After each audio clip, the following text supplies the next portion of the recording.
This podcast is a member of the Voices of Wrestling Podcasting Network. Visit voicesofwrestling.com to hear the rest of our great podcasts, as well as show reviews, columns, opinions, and updates across the world of wrestling.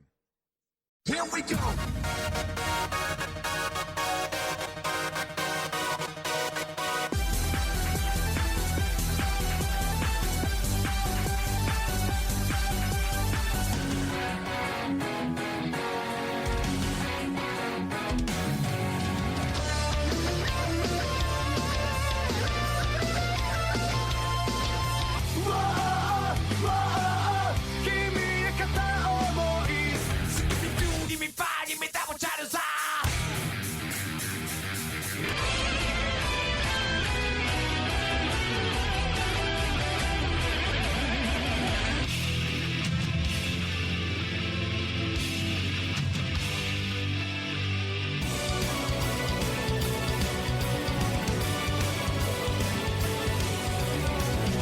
Kiss me like a love star. So that mama call me.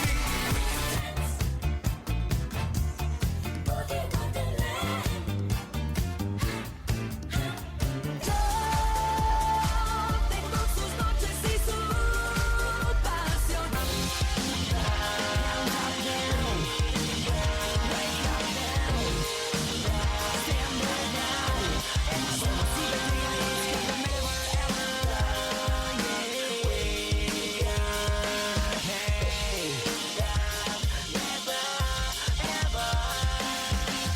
You're listening to the Emerald Flow Show on the Voices of Wrestling Podcast Network. Welcome to episode 22 of the Emerald Flow Show. We are a podcast on the Voices of Wrestling Podcasting Network. You can follow us on Twitter at Emerald Flow Show, and you can even donate to the show if you go to voicesofwrestling.com/donate, and any donations are greatly appreciated. I'm Gerard DiTrolio here with Paul. Paul, how are you doing? Doing pretty good. Rearranged my living room the other day and just kind of enjoying some very normal late October temperatures of 22 degrees Celsius, you know, the usual Central European temperatures in late October. Yeah, it's been, I guess, average temperatures over here, but I did see that Europe was getting a lot warmer than usual. Yeah, also, actually, I think it's like 30 degrees somewhere in like southern Spain, which is insane. Yeah. Also, we're recording the day after Halloween, so we don't have to do any Halloween jokes. Oh yeah, thank God. Did you actually dress up for Halloween? Oh no, I didn't actually. I was actually invited to a party, but then I had to cancel on last minute, so I didn't get to do that either. Mm-hmm. But you know what the scariest thing about the Halloween weekend was? Pro Wrestling Noah. I was gonna say Kazuyuki Fujita, but it's close. What's the difference? What's the difference? So that's why we will start off with Pro Wrestling Noah, their Ariake Triumph: The Return, Pro Wrestling Love Forever 3 Triumph. That was on October 30th in Tokyo Ariake Arena, which is, I believe, a newer arena. Yes, that was built. It was built specifically for the Olympics, and I think this was the first wrestling show in Ariake Arena. Yeah, because New Japan and Stardom are going to do their show there later this month and everything like that. So they drew 3,739 fans, which was higher than their last couple of Budokons by like about 600-700. I would say that's probably good, and I think Muto and Tanahashi were the draw here. Yeah, I would definitely say for now that's a good number. Do we know if this New Japan X Stardom show is going to have cheering or if that will have full capacity? I'm actually not sure. Okay, but I'm not even I'm not sure though that like 3,700 is like the max capacity for cheering though either, because it's a big arena. I mean, for now I will say it's a good number, but obviously we have like I said, like as you said, it is better than the previous recent Budokan numbers. But I think we really get like a good view of how good that number is once we see what New Japan and Stardom draw in the same building in just a few weeks. Right. And so with the show, I just realized that I had accidentally fast forward over the dark match. and I did not see Kai Fujimura defeat Taishi Ozawa in 6 minutes and 8 seconds. That was fine. Yeah, because they had this before everything else, right? And then they went back to like the commentators talking. Yeah. Yeah, no, I actually almost accidentally like fast forwarded over it as well, but then I luckily remembered to go back for it. Watch it. I mean, it was like your typical young boy match, and I was actually curious to see, like, obviously Fujimura was favored to win here since he has seniority, but Ozawa is just such a big guy that I was kind of actually curious if they might give him the win here since he's such a clear heavyweight. But no, like, seniority obviously wins in these kinds of matches, and Fujimura got the win, and yeah, it was your standard young boy match. I bet you Ozawa will be able to beat Fujimura, though probably in not too long, because Fujimura is the lowest ranked, and he's a junior. Yeah, I could definitely see that, like, eventually they might transition to that, but I think for now he's just gonna keep the upper hand because he's just has been there longer, which that is still really important. Now, obviously, like, further into their career, I think that dynamic is probably going to change if Fujimura stays a junior, and Ozawa obviously will be heavyweight. Yeah. So next up, we have the Congo team of Manabu Soya, Shuji Kondo, and Hajime Ohara defeating Shuhei Taniguchi, Alejandro, and Extreme Tiger 9 minutes and 8 seconds with the King Kong Lariat from Kondo on Alejandro. Actually, this was a nice little match, you know. A little strange mixture of some, like, seeing Taniguchi team with Alejandro, but I thought this worked. Yeah, I mean, it really was kind of like the match of, like, people that they wanted to get into the card that they didn't have anything else to do for. But yeah, it was a good opener. And next up, we had Jack Morris and Don. Oh, sorry, I was muted. Next up, we had Jack Morris and Dante Leon defeat Daiki Inaba and Yohei in 11 minutes and 4 seconds when Leon used the Inferno on Yohei. We'll talk about why Dante Leon won this match a little later on. Mm-hmm. I didn't hate it, even though I'm not the biggest fan of Dante Leon. I thought it was decent because the other three are pretty good. So, yeah, I mean, it was fine. I'm curious that Jack Morris still is doing belt motions when he wasn't the guy that came out after the main event to challenge for the belt. But I guess maybe eventually, hopefully, he will get that title run. But yeah, I think definitely this was one of Dante Leon's better performances because he wasn't embarrassing. He was okay. So, and yeah, as I said, it makes sense given what they were going to do later. Next up, Yoshinari Ogawa, Chris Ridgway, and Yasutaka Yano defeated the Peros team of Nosawa, Eita, and Super Crazy in 13 minutes and 15 seconds when Eita got himself disqualified. It was just another one of these Stinger and Allies versus Peros match ending in a DQ. We've seen it way too many times before. It's like the cleaning of a house, it never ends. Yeah, but we had the return of Amakusa, who interfered after the match and went after the Peros team. And I'm sorry, did I put that in the wrong place? No, I think you put that in the wrong place. That came after the junior title. Okay, well, ignore that. Yes. we'll reveal who Amakusa's identity is in a moment then. But yeah, I mean, it was just the most Peros thing that you've seen a million times before. You think we're actually gonna get a blow-off for this feud ever? No, because a hair match or something, or is this just gonna keep going for years? But I guess until Nosawa retires, I guess.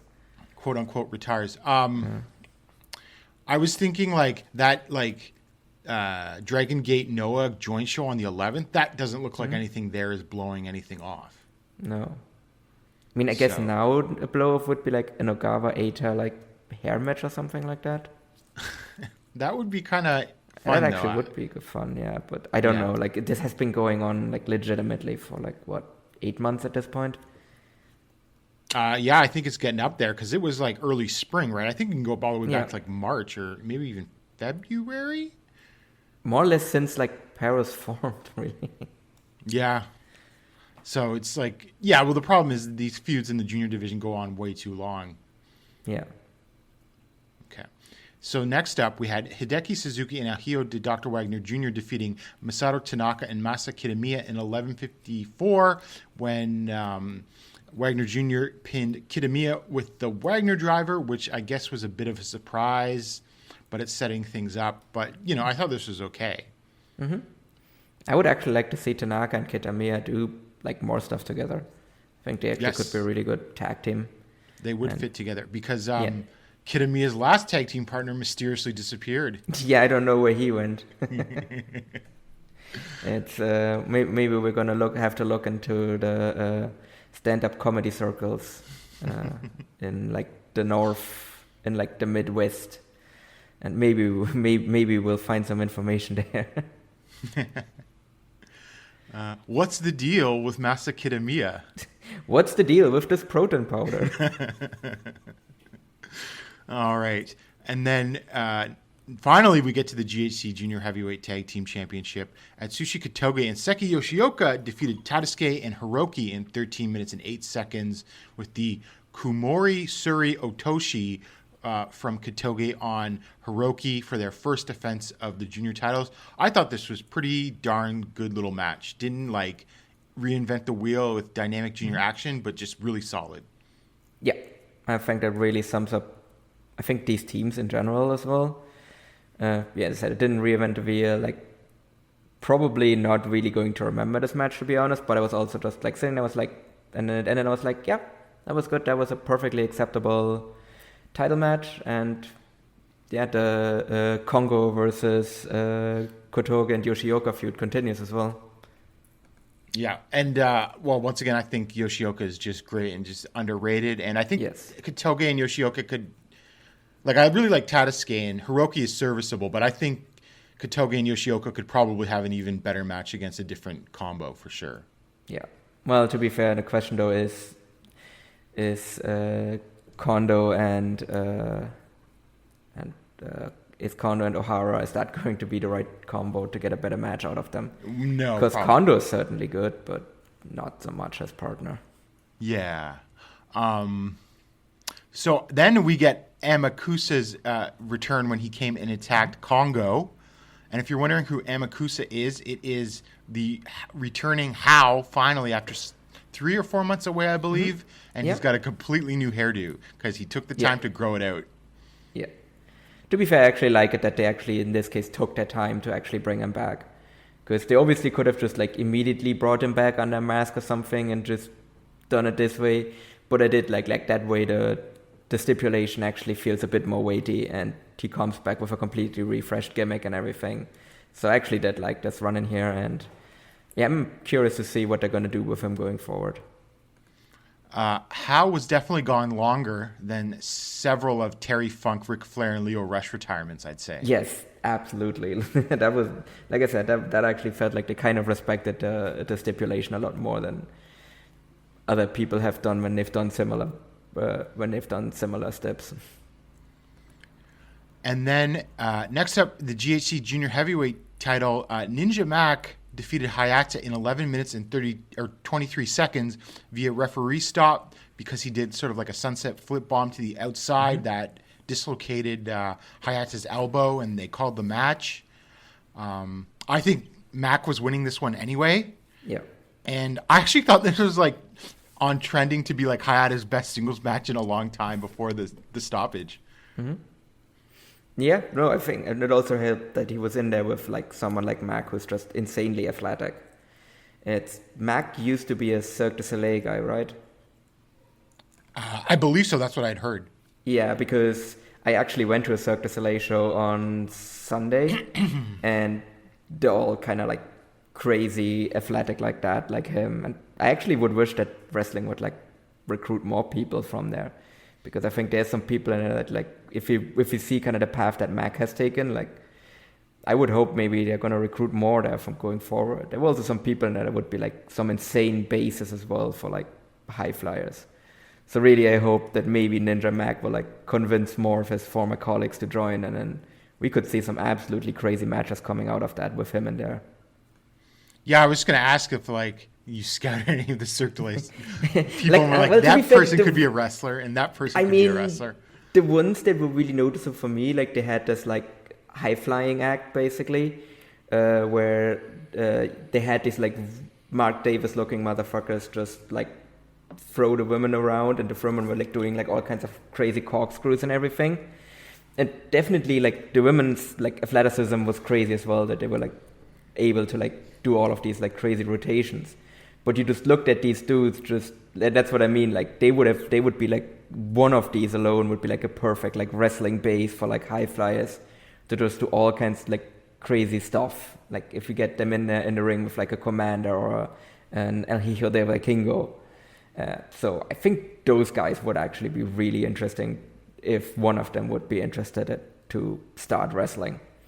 And I think that would help someone like Ninja Mac as well, because yes, this was on track to be kind of Hayata's best singles match in a while, but I think it was also noticeable that he wasn't really able to keep up with Mac athletically as well, because they're just on completely different levels.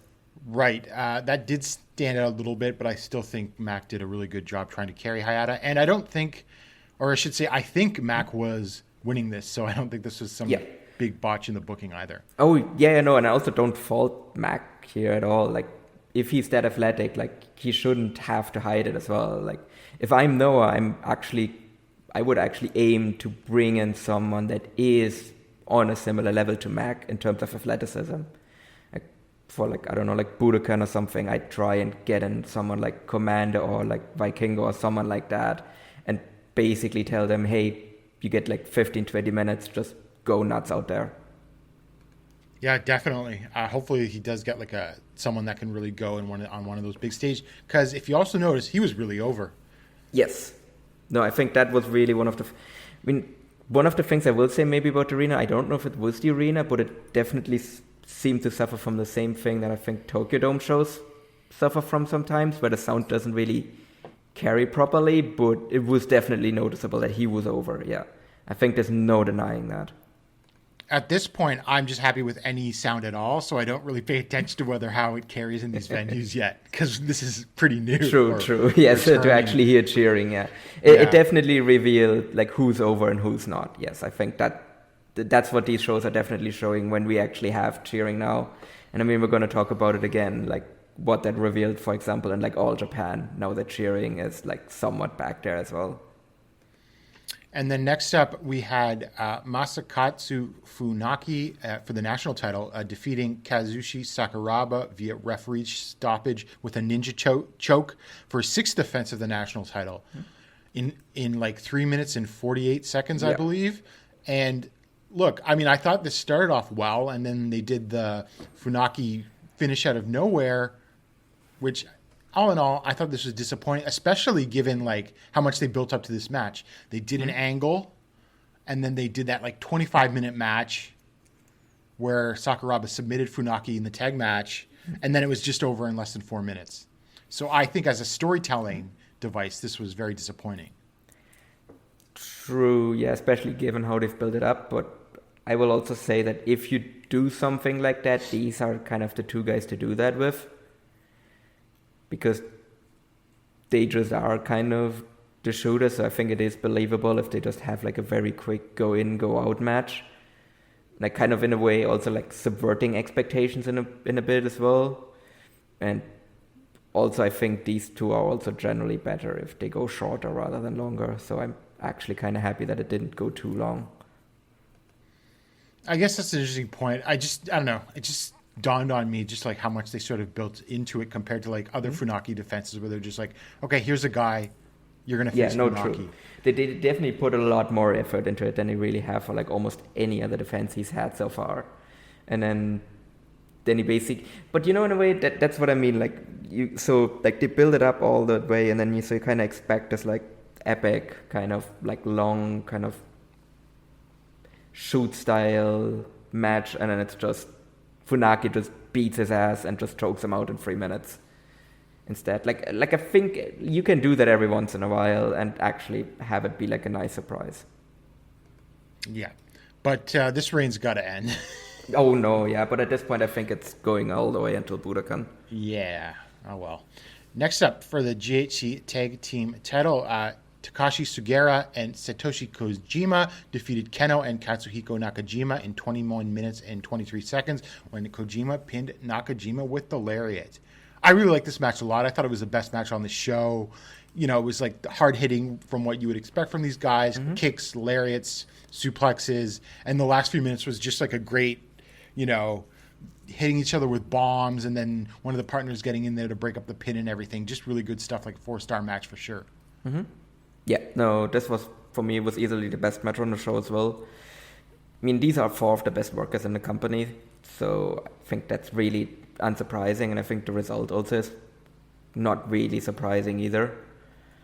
Like, I think I'm fine here with Keno and Nakajima losing. Like, I don't think they really, like, lose anything, and I also don't think they really would have gained anything by winning here. So yeah, I was going to say that, like, because, you know, given some of discussion about Noah and some of the older talent, I don't really think this is a big deal to do this with the tag titles. No, also it's not like Keno is like the next generation, and like neither is Nakajima. Like Nakajima is still a bit younger, but like kind of is what he is at this point. Yeah, I guess. Yeah, he really is, as much as I think myself and many other people would like to think otherwise. So it's not a big deal, and no, you know, as long as they have something for them to do after this and not just spin their wheels in the mid card, it's not a big deal to me at all. Maybe we'll finally get some progress on that Congo storyline that's been stuck in purgatory for like months now.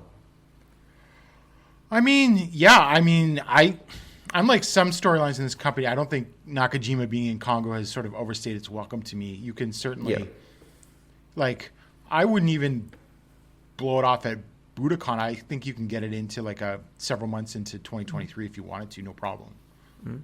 But I mean, it would at least be something for them to do. But yeah, I mean, I could maybe see one of them challenge for the national title though at Budokan. That's actually something I could see happening.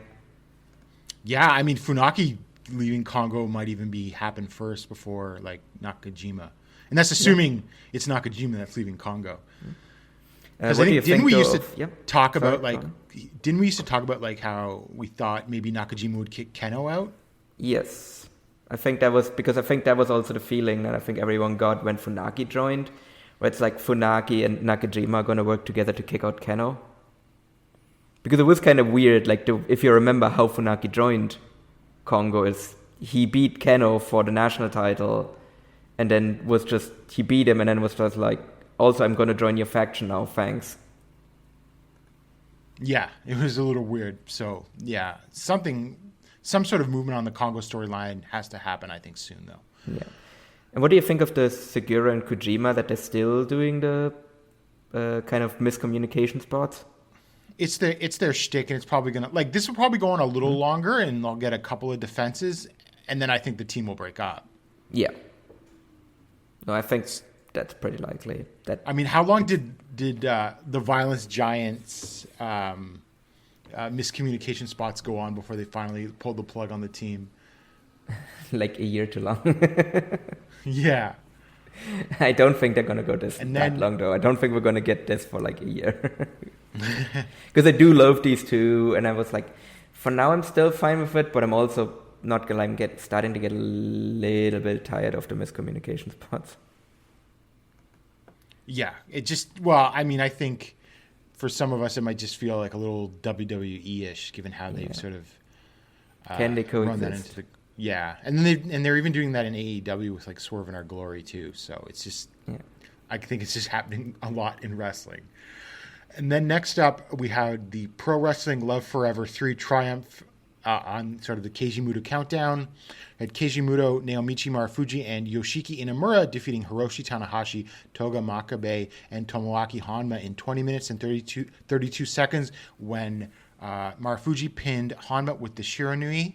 I thought this was actually pretty good, you know? I mean, it was smartly worked. It was like a lot of Marufuji and Inamura doing the work, and not surprisingly, it ended up being Honma doing in the ring for his team a lot. Togi Makabe, I can barely remember anything he did in this match. I remember more that he did that post-match brawl with Inamura. Yeah.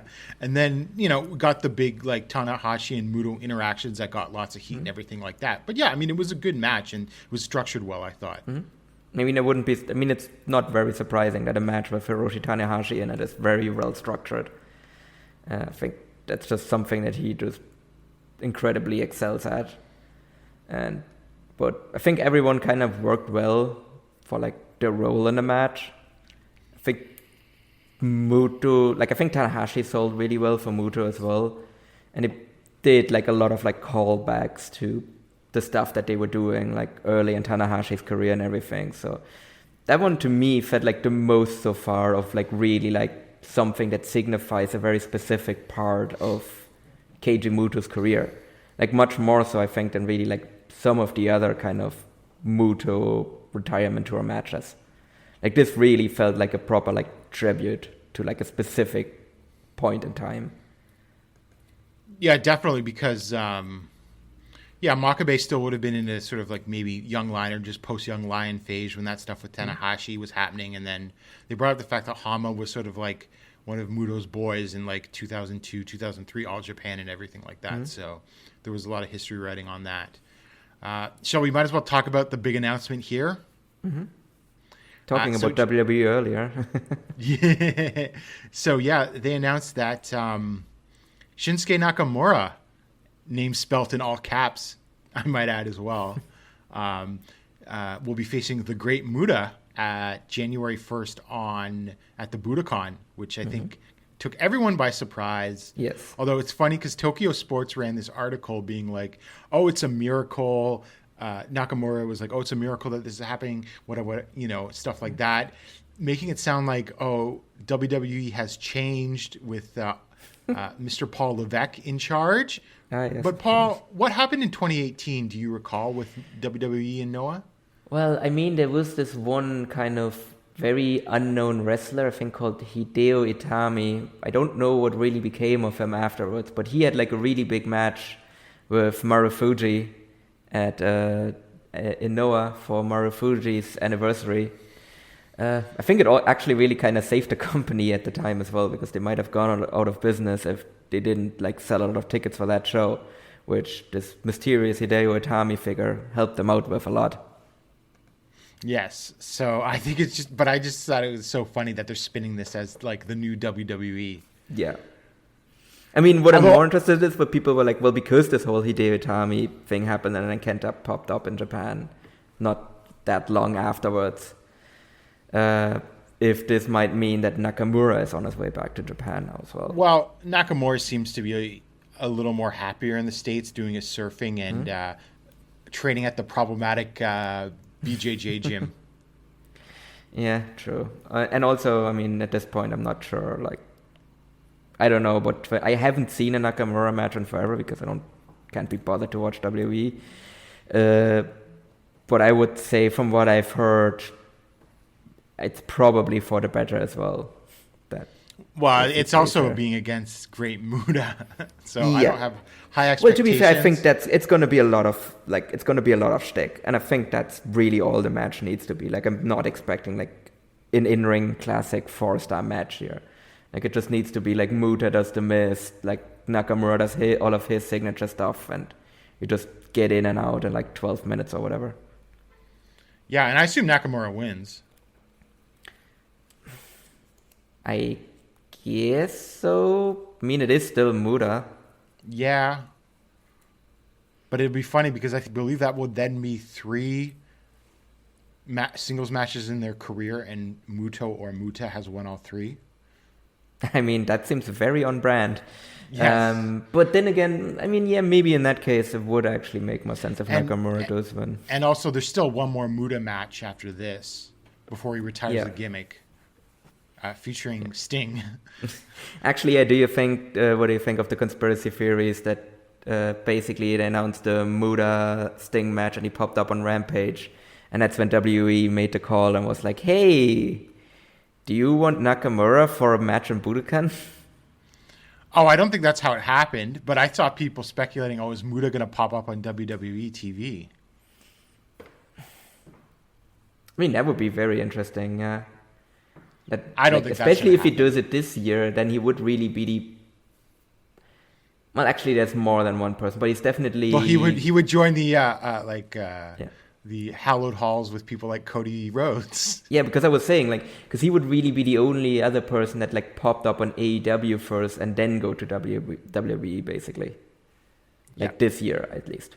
Obviously Cody was first in WWE, but you know what I mean. Yeah. But the other thing as well that I heard people talk about, where they're I really hope they're gonna let Nakamura use Subconscious, and they literally used his WWE theme in the announcement video.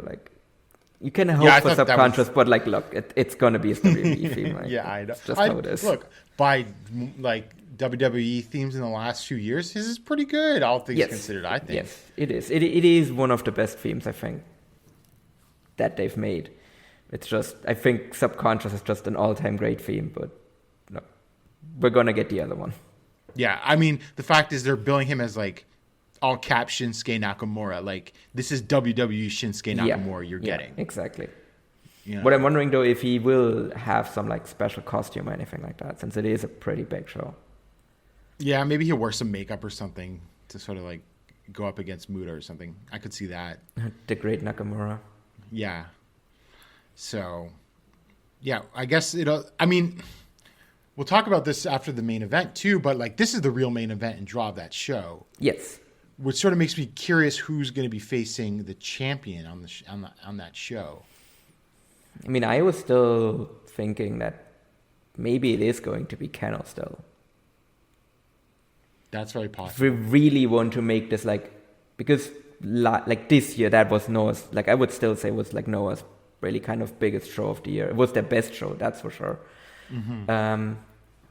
And I think if you just really want to load that up properly, in theory you can get away with maybe not having a major title defense on it because you have this that will just sell tickets. I think that's a guarantee. But I think if you just really want to load it up and just really establish this New Year's show is your big banner show of the year to kick off the year, I think you do still want to put up a proper title defense on there. And yes, I think Kano versus Kaito would make a ton of sense just simply because they did it this year as well, and Kaito got knocked out by Kano. Yeah. And I really do think they're making the January 1st their big show of the year. Yeah. So that would make a lot of sense. And then so finally we go to the main event for the GHC heavyweight title. The aforementioned Kaito Kiyomiya defeated Kazuyuki Fujita in 24 minutes and 6 seconds with a Frankensteiner. Or did he really beat him with a Frankensteiner? I don't know, Paul. What's your take? Would you call the finishing move of this match a Frankensteiner? Not really. It was kind of it didn't even really look good. That's the problem as well. And then it just kind of... did they fuck this up? Was he supposed to roll him up out of the Frankensteiner? I don't know. Because that just looked... Because you could have done the same, you counted too fast or I got my shoulders up gimmick even in the cradle. And I could just see a big lug like Fujita just not, rolling through and not doing it right. So I don't know. I mean, it was a bad finish even if it was intentional. Yes, and I mean, even if they had done the roll-up, it still would have been kind of a shit finish. But that just made it look even weirder that he just hits him with a Frankenstein and then he just pins him for the free. Well, I mean, he jumped up on him and held his arms down, arm and shoulders down, and everything. And then of course Fujita kicks out at 3.0001. Yeah, and then immediately rolls out of the ring. Yeah, so I'm not a great finish. No, not a great match. Sort of wanted. You know what? I kind of liked the match. I will say I thought it started off well. I thought it slowed down in the middle when it was Fujita who was gassed, just applying rest holds. But I thought the last few minutes were actually quite good until the finish. Yeah.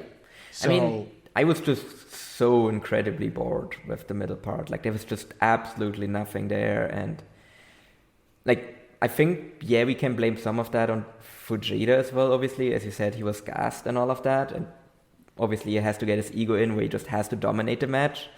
But I think, to me, to some degree, that's also on Kaito, because he's supposed to be the ace now. He just needs to take one of these matches and just takes it by the balls, and it's just yes, I get it that you're gassed, but we're going to do a bit more stuff now. We're not just going to lie here for 14 minutes. Yeah, fair enough. It's at this, like, that's really my frustration with Kaito, where, like, I don't really feel he's taking that next step. He just still feels like the same guy he was in 2019. No, I think he's gotten better than 2019, but maybe he's not quite aggressive enough. No, he definitely is not. Like, he's supposed to be the ace, and I just don't get that vibe from him. That's the problem. Like, he doesn't have that same ability to just, like, take control of the room the same way, like, an Okada or, like, a Kento Miyahara has. Or I would even say maybe even a Yuma Aoyagi has now. Yep, I think that's fair. But to be fair to Kaito, his new tights are a lot better than the ones he wore in the N1. Oh, yeah, no, his new gear is a lot better. I think the commentators even said as much as well, where they're like, I like this guy gear a lot more. And he got a new theme on top of it as well. Yeah, which, I don't know. I mean, I guess I'm going to have to listen to it a few more times, but I really like his previous theme a lot. Mm-hmm. It sort of evoked Misawa, I thought. Yeah, but like I said, I do actually, like I said, I do kind of want him to get out of the cosplay stage of his career, so I do kind of like maybe that he's making some changes there now, and maybe the Frankensteiner now is his finisher. You know what? That actually would be a unique thing for once.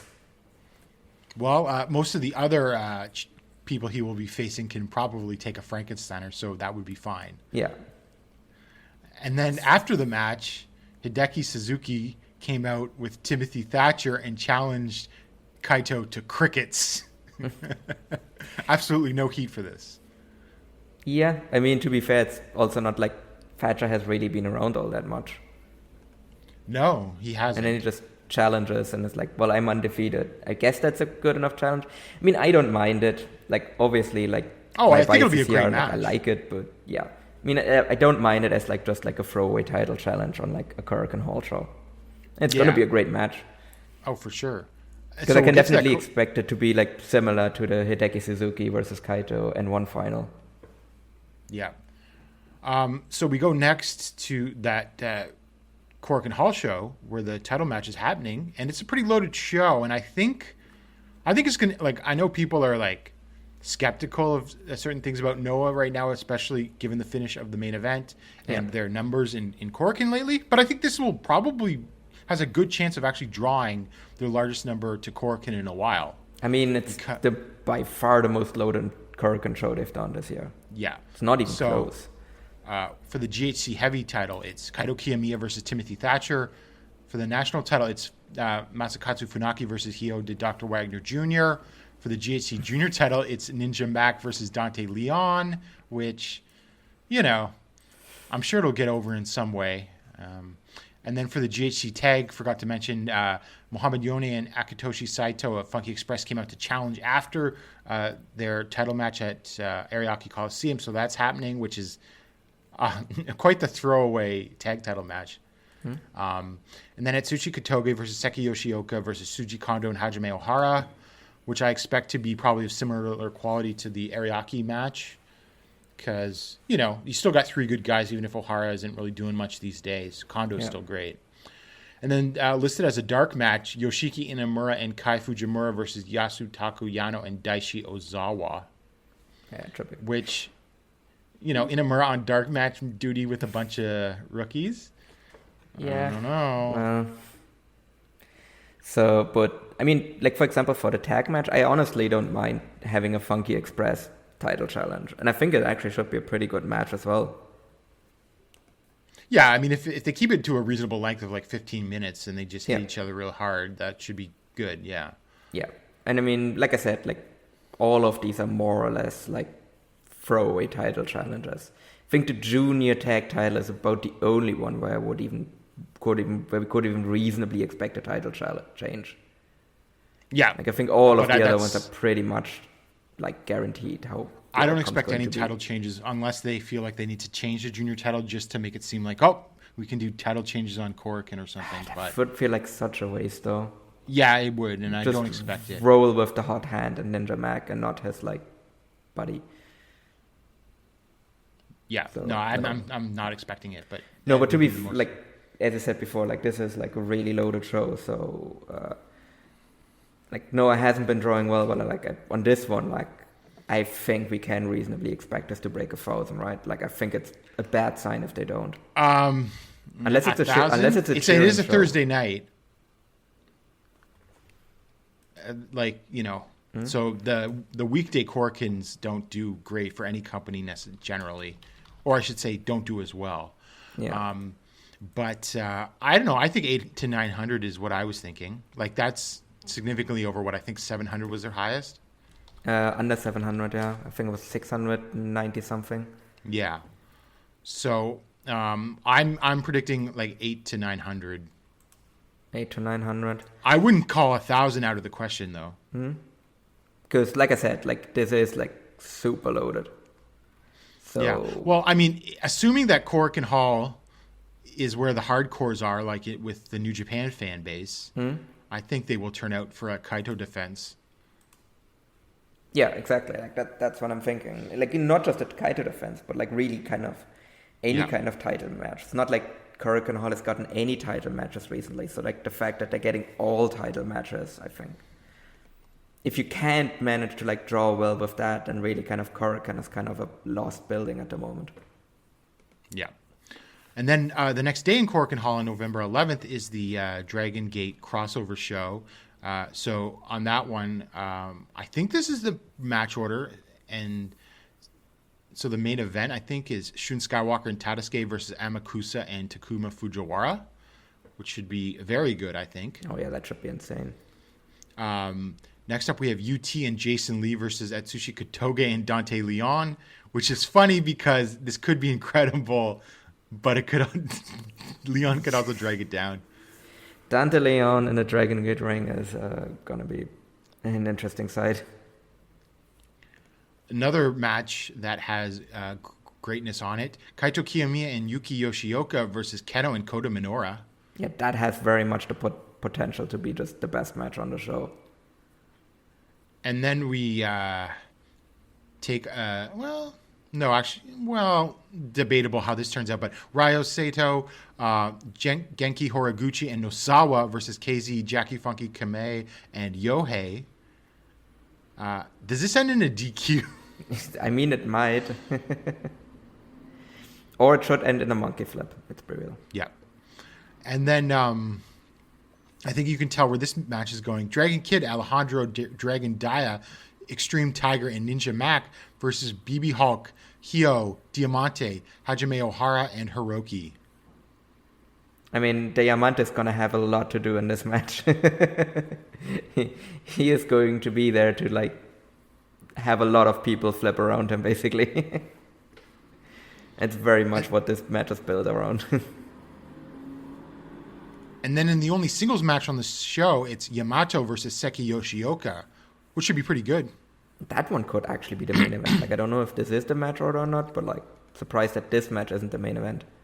Yeah, I just took this off of the Noah website. And they had, at the top, going down, it started with the Shun Skywalker and Tadasuke thing. So I don't know. And then this one does feel like an opener. Yes. Madoka Kakuta, Ryu Inamura's in it, so it has to be the opener. Yes. And Mochizuki Jr. versus Yoshiki Inamura, Yasutaku Yano, and Kai Fujimura. That being said, it should still be good. Yeah. No, that should be a ton of fun as well. Do you think Inamura's taking the pin here? No. It will be Fujimura. You need to think about it, though. Oh, yeah. And then also just a couple of match announcements for the because I guess this is because the match graphics they tweeted out were using Noah graphics, but this is the sort of allegedly final Tokyo Gurentai show on December 20th. I'm gonna have to take a shower after that one. Yeah. So we've got like I don't know who this is, Shimon Nagagashi. Yeah, also known. Teaming with Hokuto. Teaming with Hokuto Omori and BB Hulk versus Masaki Mochizuki Akito and Naomichi Marufuji. And then we absolutely random match. And then we've got Hikaru Sato, Sushi, the number 2, which apparently is some sort of gimmick from a previous Nosawa show. I think it's like a gimmick from like a Hideki Suzuki anniversary show or something like that. Yeah. And then who's this Matsumoto guy? I don't know any of these guys on this next match. And then they're facing a team of what I assume are all shooters, and the only name I recognize is Tyson Meguchi from Ganbare. And the other guys in it, like Kaito Kuya, and there's a Nakamura and a Monma. That doesn't ring a bell right now. Yeah. So I admittedly a little like, but they all look like shooters. I mean, it is Tokiguro and China like that. Yeah. Yeah. So there'll be probably some more bizarre match announcements on that show. So we move over to All Japan Pro Wrestling. I've got several shows to cover from their Raising an Army Memorial Series, starting on October 22nd in Sanjo at the City Public Welfare Hall, drawing 1,018 fans in the hometown of Giant Baba, which I think was a bit of a, really good number for them. Yeah, I think it's the best number there since like 2013 or something. So this goes even back like way before Corona times. They really are kind of and I think they're also like kind of the only promotion that still runs that place, because I think Noah used to run it as well, but they kind of stopped a few years ago. So really All Japan is still the only one that still goes there. And I think this number really just kind of shows like there is money in like giving, like still going to these places and actually also giving them something to sink their teeth into, because you get like crowds like this.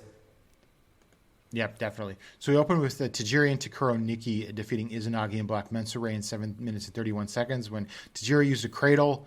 I can barely remember anything from this match, but I don't think it was offensive at all.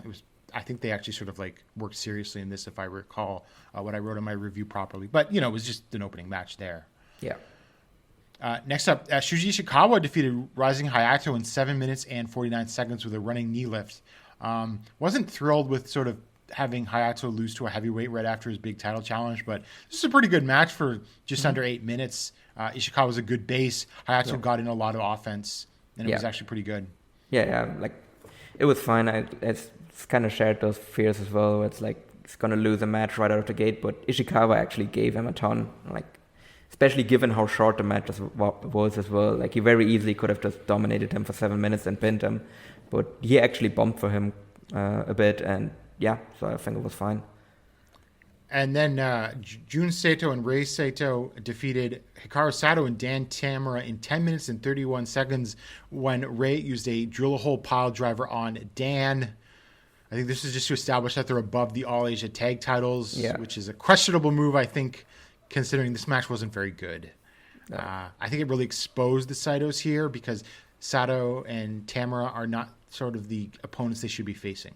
No, I think the Saitos are best if they just face like other big lugs, basically. Yep. I think that hides their weaknesses the best. Yes, because I thought, we'll get into this, their match at Shinkiba First Ring was a lot better against a bunch of big guys. And then the very illustrious Yoshitatsu 20th anniversary match. Suwama defeated Yoshitatsu in 10 minutes and 44 seconds with a backdrop suplex. This was the weakest Suwama versus Yoshitatsu match I've ever seen. Yeah, I was actually, like I said, I was actually weirdly looking forward to this because they just have that good chemistry, but it just did not come across here at all. Well, we can blame, I think, the Voodoo Murders Suwama style for that a lot. Yeah. Just, but it's also like Yoshitatsu is just basically in just complete coast mode at this point. Oh, yeah. He's been totally cycled. Well, we'll get to that later. But he's mostly been cycled down to opening match duty. So, it is what it is. Not that I'm complaining, but I don't completely blame him either for going through the motions. Yeah. And in an All Japan 50th anniversary special match, Masanobu Fuchi, Atsushi Onita, and Yuma Anzai defeated Jinsei Shinzaki, Masao Inoue, and Ryo Inoue in 14 minutes and 2 seconds with an inside cradle from Fuchi on Masao Inoue. Again, there was some fun stuff in here, but you don't need to go 14 minutes. No. But also, we were actually talking about it on the last show, like which Inoue is going to take the fall here. And it turns out it was actually Masao Inoue and not Ryo Inoue. Yeah. I appreciate them giving Fuchi all of these wins in the 50th anniversary matches. Yeah. It feels appropriate, to be honest. At this point, he is kind of the heart and soul of the promotion. Yeah. And I noticed Masao Inoue is booked on like a few undercards here and there going forward. So you can look forward to seeing more of him in All Japan. Great. Awesome. But I'm also like, Yuma Anzai is on the winning team. I think that was also noticeable. Yes, definitely. Picking up the first win of his career. Technically, yeah. Yeah. I have a feeling the first pin of his career isn't that far behind. No.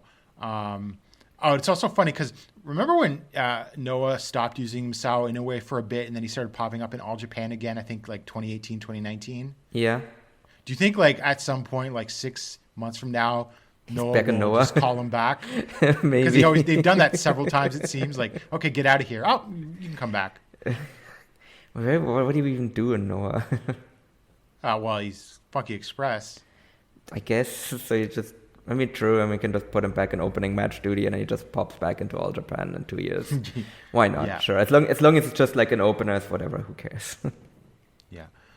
And then next up, Shitaro Ashino, Ryuki Honda, Yusuke Kodama, and Seigo Tachibana defeated Jake Lee, Yuma Aoyagi, Atsuki Aoyagi, and Hokuto Omori in 13 minutes and 42 seconds when Honda used the final vent on Omori. This is pretty good. Yeah. As it was expected to be. Yes, exactly. That's the thing. Just I don't know. Who is in this match. Like, there's not like it's a very good match against two very good teams. I don't really have any like hot takes or anything like that. No. Yeah, that's really my feeling as well. But I am happy to see that we have that home army now in All Japan. Yeah. Even though they lost here. Yeah, they haven't been doing so hot. No, they kind of like we're the All Japan home army and we're gonna lose every match. Yeah.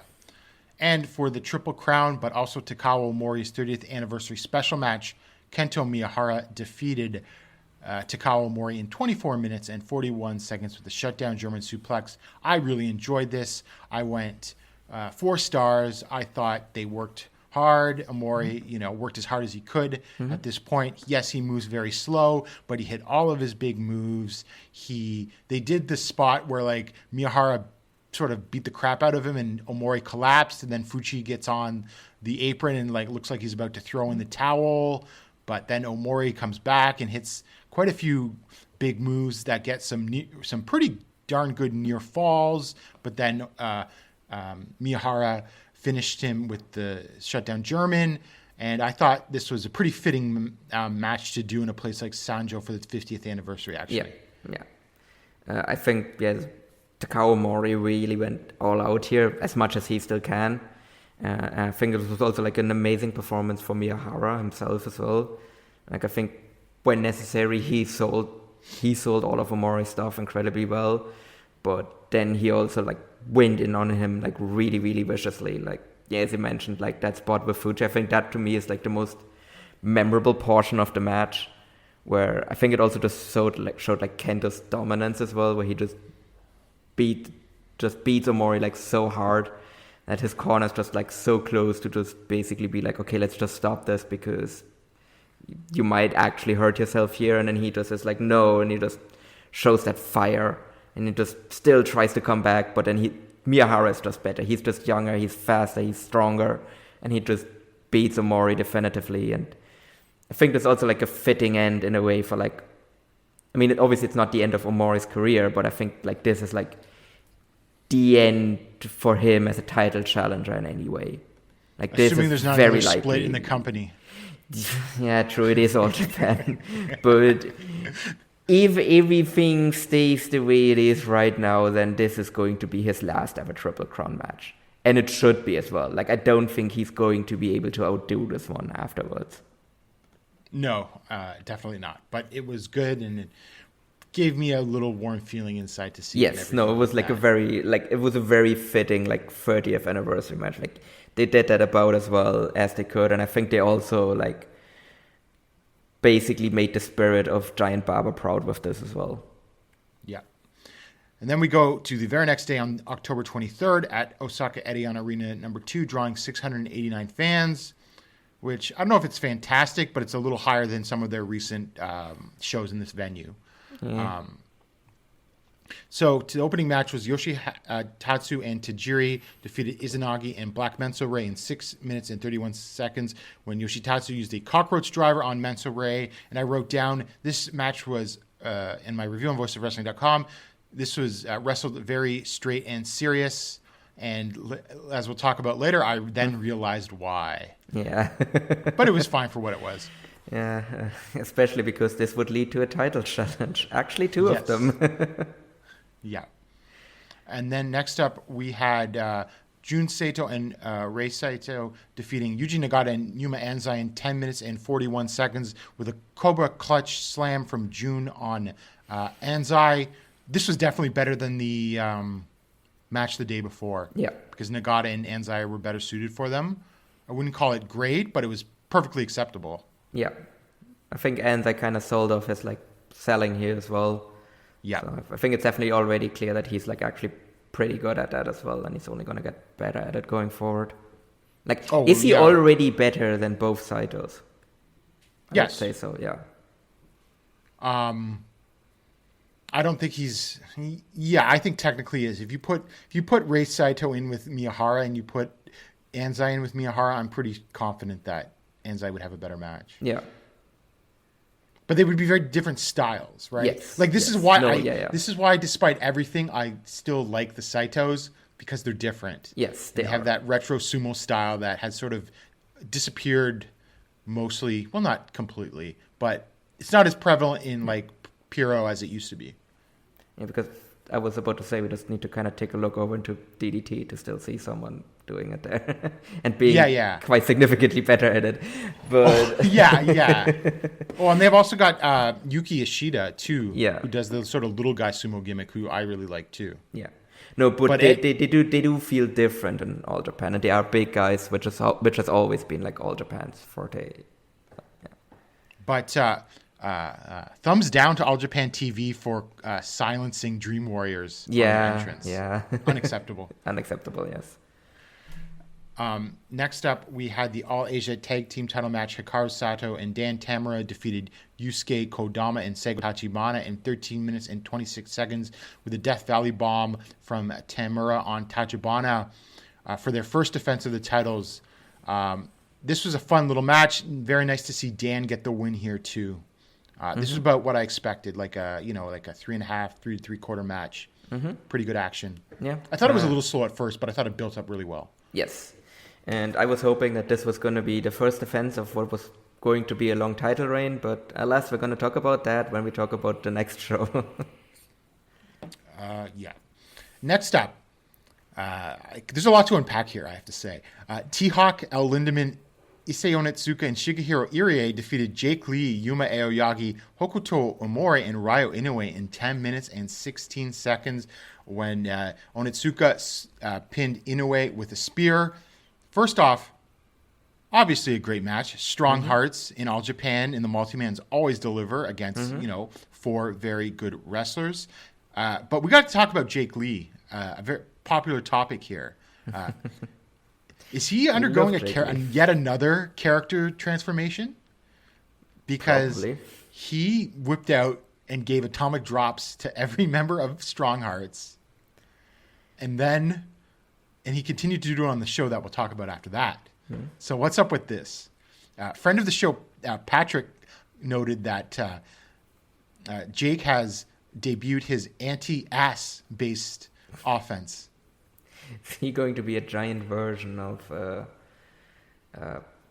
what's his face again? The funky weapon. I am blanking on his name now.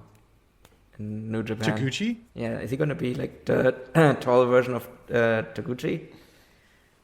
Well, I mean, no, it's the anti-ass based offense. Yeah. So is that going to be his goal to get into a New Japan booking where he like deliberately gives himself a gimmick that is like the opposite of a New Japan guy? Like he like continuously downgrades himself as like, I want to have a match at Wrestle Kingdom with Tanahashi too. I want to be in the G1 to like, I want to wrestle Taguchi because I'm the anti-ass based wrestler. Well, I mean, the way it started is, and which I thought was really funny, because Irie and Onitsuka come out and start making fun of Jake and pointing at the sky and everything like that, which made me laugh, right? So, they were rubbing it in Jake's face, and then he came back and sort of went after them with the atomic drops. But yeah, I just thought that sort of stood out here. I mean, maybe this is like, because once, like now the total eclipse is done and everything, and he's kind of a face, like his current getup and all that doesn't really make sense anymore. No, like I would assume he's going to have a new getup. outfit for the tag league. Yeah, I could say that. But I mean, then we're probably just going to see yet another like Doom Jake Lee faction being formed soon that will go nowhere.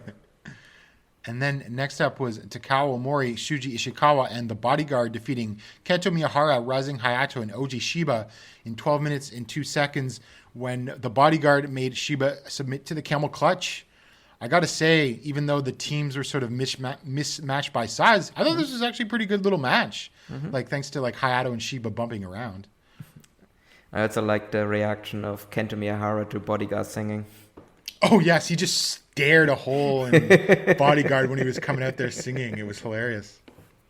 That was probably the best part of the match. But yeah, otherwise it was actually a pretty solid match as well. And Uji Shiba just continues to show that he does belong. And like I said, if his body can keep up, then he should definitely be a regular in this promotion. Not just on Osaka show, but they should actually try and convince him to actually like tour a bit with them as well. Yeah, for sure. And then next up was the PWF World Junior Heavyweight Championship. Atsuki Aoyagi defeated Minoru in 16 minutes and 9 seconds with a Firebird Splash for his second defense of the title. I thought this was pretty darn good. Minoru actually did bring his working boots on. He pulled out stuff like a moonsault, which I can't remember the last time I saw him do that. Maybe he has. And he put over Aoyagi properly after the match, even though he was a heel. And like showed him respect and everything like that. So I thought this was great. And Aoyagi's like title run is just off to a running start. It's like the best thing in this company. Yes. Right now, definitely this promotion is kind of carried by the junior division. As weird as that sounds. If you tell that to someone from in like 2018, that like, you know what the best thing about All Japan is? It's junior division. They're gonna like. And then they ask, is Koji Iwamoto in his 13th reign as junior champion? No, he runs a gym. What? So yeah, no, I thought this was an excellent match as well. Definitely my favorite match on the show. Yeah. And yeah, as I said, like this reign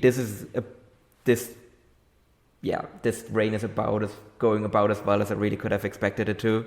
It's second defense, second excellent match, and Atsuki is really showing that like he is the guy in the junior division and that he also deserves to be the guy in the junior division.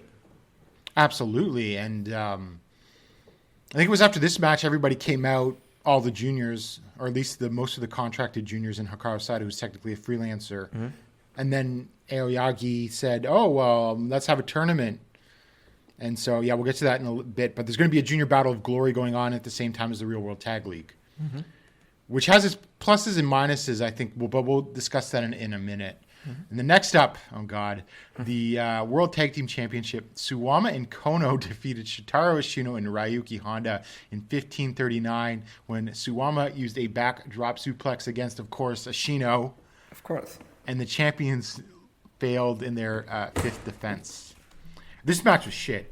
Yeah. Like actually, I gave it 1.5 stars, and I gave the Suwama versus Jake Lee Triple Crown match a dud because I thought for like a brief minute there, Ashino and Honda looked good when they were in control. But that's the only good thing I'll say about this match. Otherwise, it was awful. Lots of interference. Sato brothers got involved. Taru threw the powder, and awful. Yeah, no, this was not good. This was just because after the junior title match, I was like, okay, they've really toned down all of the like voodoo murderer stuff and everything. It was just a straight up match, and it was fine. And then they just go in and they do this, and it's just basically they saved up all of the voodoo murderers bullshit for this match, and it's just bad, just all the way through. I would also say that the Jake Lee title loss was worse because I think that one actually did damage to the company. Whereas I don't think this does do damage to the company, but it's still not a good look. And Ashino's and Honda's reign was excellent, and I just don't think a Suwama and Kono reign is going to be that in any way, shape, or form. And I really hope it's a short reign. And I'm also just really tired of Suwama just constantly being involved in like the title picture. Like either he's the Triple Crown champion, or he's involved in a Triple Crown match, or he's the tag team champion, or he's involved in a tag title match, and it's just constantly non-stop. Like, what is the longest time period in like the last like 10 years where Suwama, like where he wasn't injured, where Suwama wasn't involved in a title like picture, like in a title match? This summer in the World Tag Team title division. Yeah. When it was like Honda and Ashino. Now. Yeah, but then he was Triple Crown Yeah, he was champion. Triple Crown That's what I mean. champion. Like, I don't mean just tag title. I mean both tag title or Triple Crown. Either or, where he just wasn't involved in any title program for either title. Like in the last 10 years where he wasn't injured. Like, because if he's not injured, he's involved in a title picture for either of those titles constantly. Yeah, it's... God. And now I'm like worried he's still going to be involved in the Triple Crown scene later because he's still involved in the tag. I don't know. It's just maddening and frustrating. Just because, end it. like we said with Atsuki, like, if you, like, 2 days or a day before this match, you could say the two best things in All Japan were Atsuki Aoyagi and then Ashino and Honda. Yeah. Their title Easily. reigns. Easily. And now that's just all kind of flushed down the toilet for like yet another Suwama reign. Okay, so we'll talk about this now, I guess, because we already sort of talked about the Real World Tag League on the last episode. Do you think Ashino and Honda are now winning the Real World Tag League to get revenge? I think they're definitely a lot more likely to do that now, yeah. So, that's my prediction now. But, look... I mean, now I would actually now go with your previous prediction of Jake Lee and Yuma Aoyagi, because obviously now it's not going to be the Saitos. But I think Ashino and Honda are definitely like second most likely now. Well, what I think is that they're just replaying the Triple Crown storyline sort of with the World Tag Team titles. And Ashino, well, it's a little different because there was a transitional champion in between, but I do exactly really because think it would actually be the same if they just transition it to Yuma Aoyagi and Jake Lee instead. Yeah, then it would be the same as the Triple Crown. And so, I do think Ashino and Honda is winning, and I think this might be maybe me putting too much faith in this booking, but I think Suwama pinning Ashino meant something as opposed to just getting Honda being pinned. Yeah, but so how often are we going to say that with Suwama pinning Ashino? Like, yeah. When is that actually ever going to pay off? Like at this point, it's getting even more ridiculous than like the whole like Muto and Kaito thing. Oh, for sure. Because it's just been going for like the entire time. It's been going for 2 years, which is Suwama. Like we've been doing this since Suwama pinned Ashino in the Triple Crown match after Ashino joined the promotion. Yeah. I mean, look, if, All Japan, like on that October 2nd Korakuen Hall show, their video packers like, All Japan, the next generation. Well, if you're doing All Japan, the next generation, what you do is you have Jake and Yuma win the tag league, and then they face Ashino and Honda in January at Korakuen Hall. And not that's Suwama. Your big match. Not only, do you push to both the young talents, but it's also the best possible match you can have, I think, for the tag titles at this point. It's just LOL, nothing matters moment type thing. But I am still leaning towards Ashino and Honda winning the Real World Tag League now, because also, and I was working on the preview last night that will be on Voices of Wrestling. There's something about the Jake and Yuma team, the more I think about it, the more it doesn't feel like it's long for this world. No, I also don't hope that, especially after the Shinkiba show we're going to talk about next. Yeah. So we'll go to that show. One of the funner All Japan shows, I thought, recently, just because of the cheering and anything else. And so on October 30th, hashtag AJPW Halloween Mania X or Maniacs, however, I don't know how it's actually supposed to be pronounced, at Shinkiba First Ring, and drawing 300 fans. So that's not social distance. No, I mean, you also can't social... Have you ever been in Shinkiba? No, I haven't been to Japan. Oh, okay. So I have actually I've done actually a couple of shows in Shinkiba when I was there, and it's just this warehouse in this industrial district on like the outskirts of Tokyo, basically. And yeah, you definitely can't social distance in there at all, because it's what you see is what you get, basically. It's like there's like 2 rows of chairs, like to the like basically from the side of the hard cam to the left is like the edge. Like you can just fit like 2 rows on either side of the ring, because then you have the wall there, and then on the other side is like the door to the outside of the warehouse, basically. And where actually are there quite a few people that you generally don't see on Shinkiba shows are actually next to the hard cam, because there's actually like a bleacher thing there. But it is a tiny arena, so it's basically impossible to social distance in there. And I would still say though that you can probably like finagle some bullshit where you say that like actually like 300 is just half capacity for it. I guess if you really kind of squint your eyes, you can probably get away with that. I also think that most of the other venues are owned by like city or prefectural governments. And Shinkiba I think that's is also not a factor. No. I don't actually know who Shinkiba. It might be some honorable gentleman, just based on where it is in the city, to be honest. It's like by the docks, right? Yes, it's like quite literally, right? That's what I mean. It is literally like an industrial district by the docks. And really the only reason you would see any foreigners around there is because they're wrestling fans that want to go to a show at Shinkiba. Or those honorable gentlemen are smuggling them into the country. That might also be the case. That might also happen there. But it is actually one of my favorite venues, to be quite honest, because it just feels like very intimate, and that came across here very well, because I think just that crowd was just insanely hot. Oh yeah, I mean it was like just from the minute, like when was the last like Izanagi? Okay, so we'll start off opening match Izanagi versus Black Mensa Ray. None of these guys were getting this kind of heat prior to the pandemic.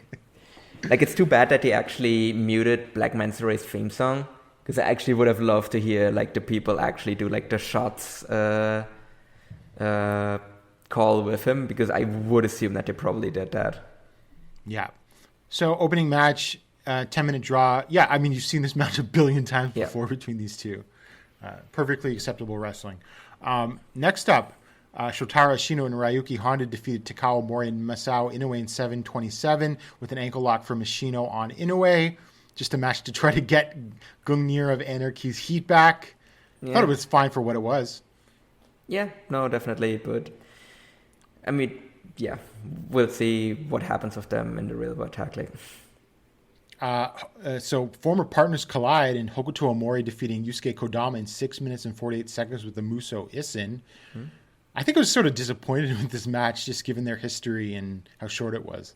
But it's fine. But I mean, I kind of expected more. Yeah, it was fine. It's also weird that we got a singles match here when we kind of are just going to get this again soon. Yeah. Oh no, wait, Kodama isn't. Oh yeah, sorry, Kodama isn't. We'll talk about that in a minute. Yeah. And then for the Gaora TV title, Toshizo defeated Masao Hanabata. And before you ask who that is, it's Seigo Tachibana, which is that his shoot name that he's now going by or something? I don't know the story behind his name change. I think it might be. But he did already get cheers for it. Like, he did already get calls for it as well. Yeah. So, let me just take a look at it. Toshizo defeated him in 10 minutes with a Fisherman's Buster for the third defense. I actually kind of like this match because I'm a big Tachibana / Hanabata fan, and I thought he performed really well here. Yeah. And Toshizo is, I wouldn't say he works super hard, but he's a very solid professional wrestler. Yeah, I think that's really like the best way you can sum up Toshizo. It's just incredibly solid. And that's just a weird thing with like Voodoo Murderers right now. You have Toshizo and Minoru who like... Oh, we forgot to mention. Part of it, but they just... No, Minoru got turfed out of Voodoo Murders after the main event at the show out in Osaka because not only did he lose, but he showed respect to Atsuki Aoyagi. But that's the thing, like Toshizo also doesn't cheat. That's the thing, like he's part of Voodoo Murderers, but he's just wrestling straight matches. Like it's very weird. Yeah, which is, I'll take it. You know, I thought this was a nice little match. You know. Oh yeah, no. I mean, I'll definitely take it. It's just kind of bizarre. And another groan-inducing result. for the All Asia Tag Team Championship. Yoshitatsu and Tajiri defeated Hikaru Sato and Dan Tamura in 10 minutes and 51 seconds when Yoshitatsu used the Yoshitatsu Fantasy for the submission on Tamura, and they failed in their second defense. I don't know what the hell this decision was. Although, didn't we talk about Sato and Tamura probably not having a long reign with these titles? Yeah, we did talk about it, but I don't think, but like, after not losing to a team like this. Yeah, because I expected them after they beat like Tachibana and Kodama that they were gonna have like a bit of a longer reign, because just that was like a very logical team for me to drop them to if they had a short reign. But yeah, no, instead they were just like, how about we put it on Yoshitatsu and Tajiri instead? So, okay, sure. However, we were treated to some mist for the first time since the pandemic. Yes. When Tajiri misted Tamura, which sort of led up to the ending. To be quite honest, that's really about the only thing I remember from this match. I thought the match wasn't bad, and you'll probably laugh at me now after the results of this match, but I really thought there for a second there that Tamura was going to pin Yoshitatsu. Because it was just like, no, they're not winning the titles, and it was like, it felt like a finishing stretch between the two, and then like Sato, it was, yes, you're correct. And Tajiri were like on the outside, and I'm like, they're going to do it. No. No. Well, especially given how Yoshitatsu's been treated recently, I thought. Yeah, but I don't know. I mean, Dan is still, like, I still wouldn't expect Yoshitatsu to get pinned by Junior. That's the thing. Yeah. Speaking of transitional champions, I hope that's all they are. Well, I mean, given who their challengers are, I wouldn't be so sure. Oh, yeah, that's right, because Izanagi and Black Menso Ray came out to challenge. Yeah. So we'll be getting that. Yeah, I don't know. I feel like it had something to do with the Junior Battle of Glory, but I don't know. I don't think you had to take the titles off of them for that. No. It's just bizarre. Oh, well. I mean, it is the All Asia Tag titles, but it's still but like, a waste. Sato and Tamura were like the perfect team to have a long run with them. Yeah, exactly. So, I don't know. Like, this team just does nothing for me. Like, I would have liked it more if they had dropped it to Tachibana and Kodama. For sure. The next up, we had Naoya Nomura finally returning after a month or so, because I think last time he was in that match against Kento at Korakuen was his last appearance. He defeated Yuma Anzai in 6 minutes and 43 seconds with the maximum. Paul, this was pretty damn good for a 6 minute and 43 second match. I thought this was better than Anzai's debut match against Nagata, actually.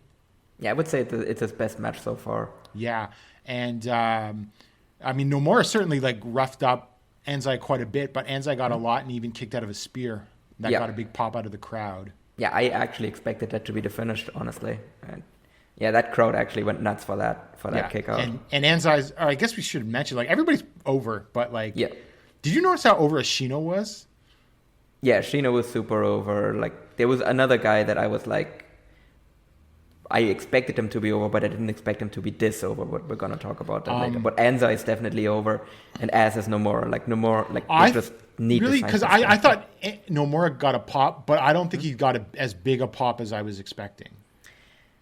I mean, he was going for a long time, so I actually didn't really expect him to be super over, and he isn't really like a super regular. But I definitely would say that Anzai is already over, which is very encouraging to see. Definitely. And then next up, we had the Voodoo Murders team of Suwama, Jun Saito, and Rei Saito defeating Jake Lee, Shuji Ishikawa, and Ryo Inoue in 13 minutes and 56 seconds when Suwama used a backdrop on Inoue.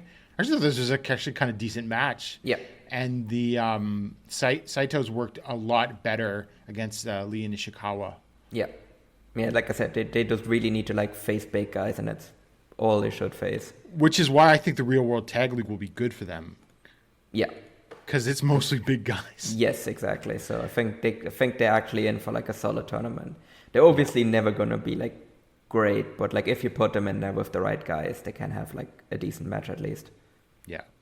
And then in the main event, Kento Miyahara and Rising Hayato defeated Yuma Aoyagi and Atsuki Aoyagi in 18 minutes and 3 seconds with the shutdown German suplex hold from Miyahara on Yuma. I thought the roof was going to come off on this building in this match, Paul.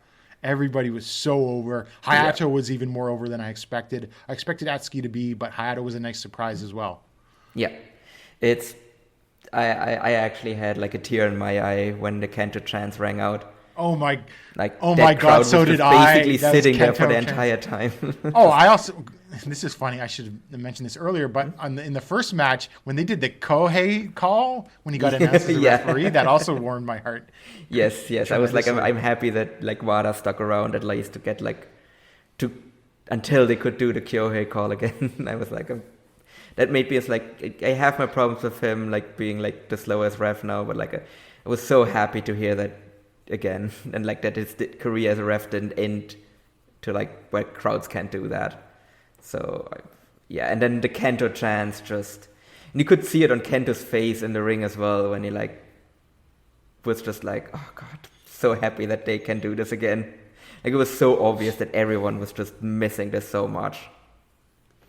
Yeah. But then Now- also when Hayato came out first and the crowd like realized, oh wait, we're just chanting Kento and we actually like Hayato, and then they actually like switched mid-chant from Kento to Hayato.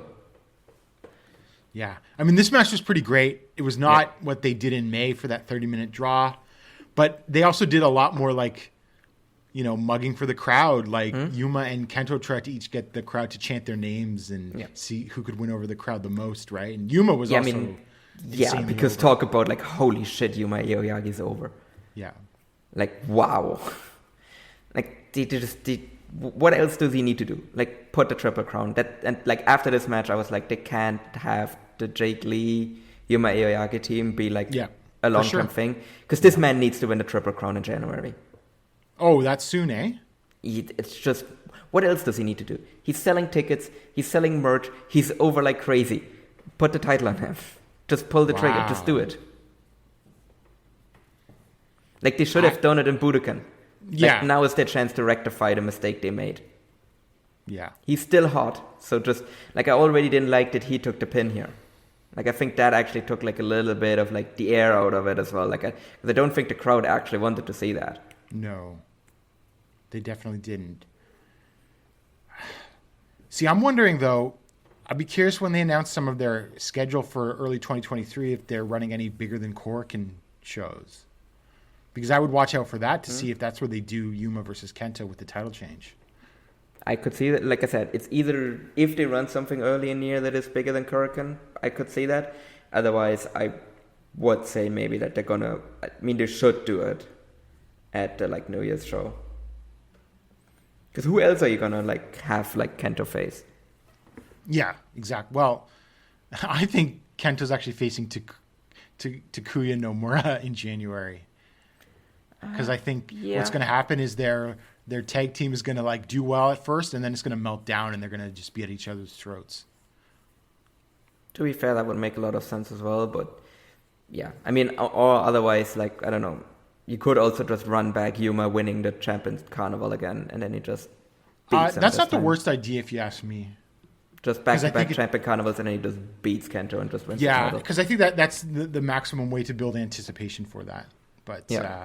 I mean, I wouldn't go much further than mid 2023 with No, Yuma. he absolutely needs to win this title in 2023. Absolutely, for sure. All right, so that's the show. I enjoyed it. Actually, just the cheering made a huge difference. Yeah, it just makes such a massive difference. I just hope that they just do this, like, hopefully they will be able to do it in more and more shows going forward, but they should just do it in Shinkiba anyway. Yeah. And then, so the Junior Battle of Glory was announced, and the participants are Atsuki Aoyagi, Hikaru Sato, Rising Hayato, Hokuto Omori, Dan Tamura, and Ryo Inoue.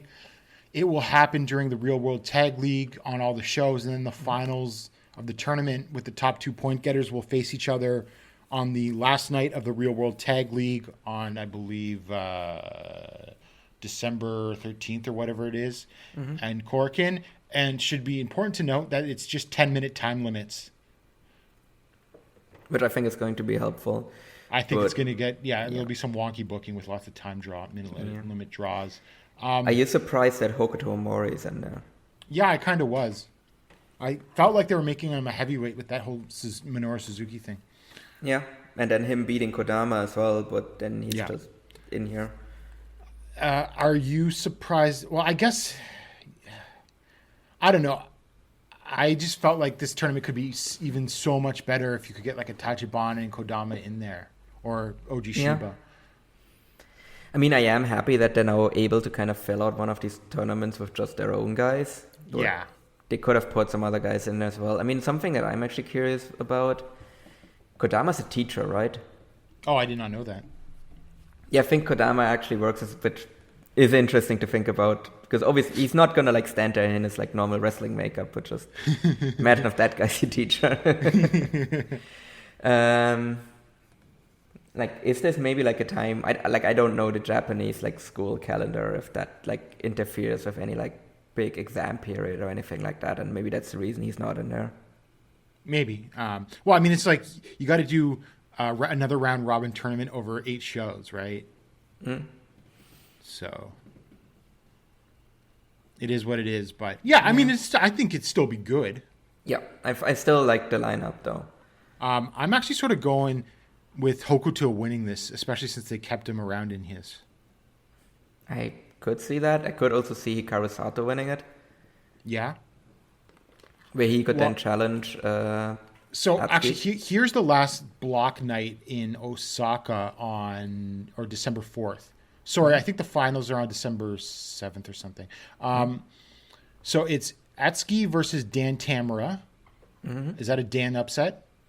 It could be a Dan upset, yeah, to eliminate. Now, here's Atsuki. why I think Hokuto might be winning. It's Hokuto versus Sato. And Sato and Hokuto have had like a number of matches before. But But then Sato's who do you always think is won. going to the finals? Because then one of the, like, there has to be a combination of these going to the, so like Rising And then Hayato and Rising Hokuto versus Mori. Inoue. So I could see Rising Hayato versus Hokuto Mori. That's my guess.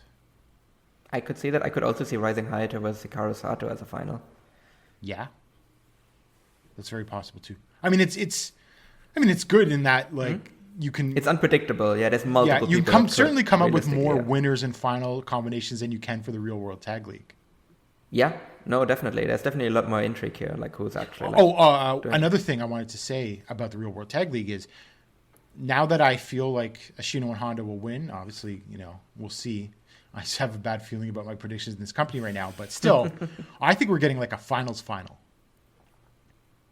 Like, could yeah, I you mean, see you it mentioned coming? that last time as well. Yeah. But I feel like it's even stronger now. I mean, but we're already gonna have a final match on that show because we're gonna have the Junior Battle of Glory final on that show. as Yeah, well. that's true too. I don't know. We'll see. And Paul, we have one more thing to talk about with All Japan. The Do you know what most this might bizarre be? angle. It's the most bizarre angle I've seen in a long time. We It was had about our- Suwama and him bringing in the Ozaki and Yohiki.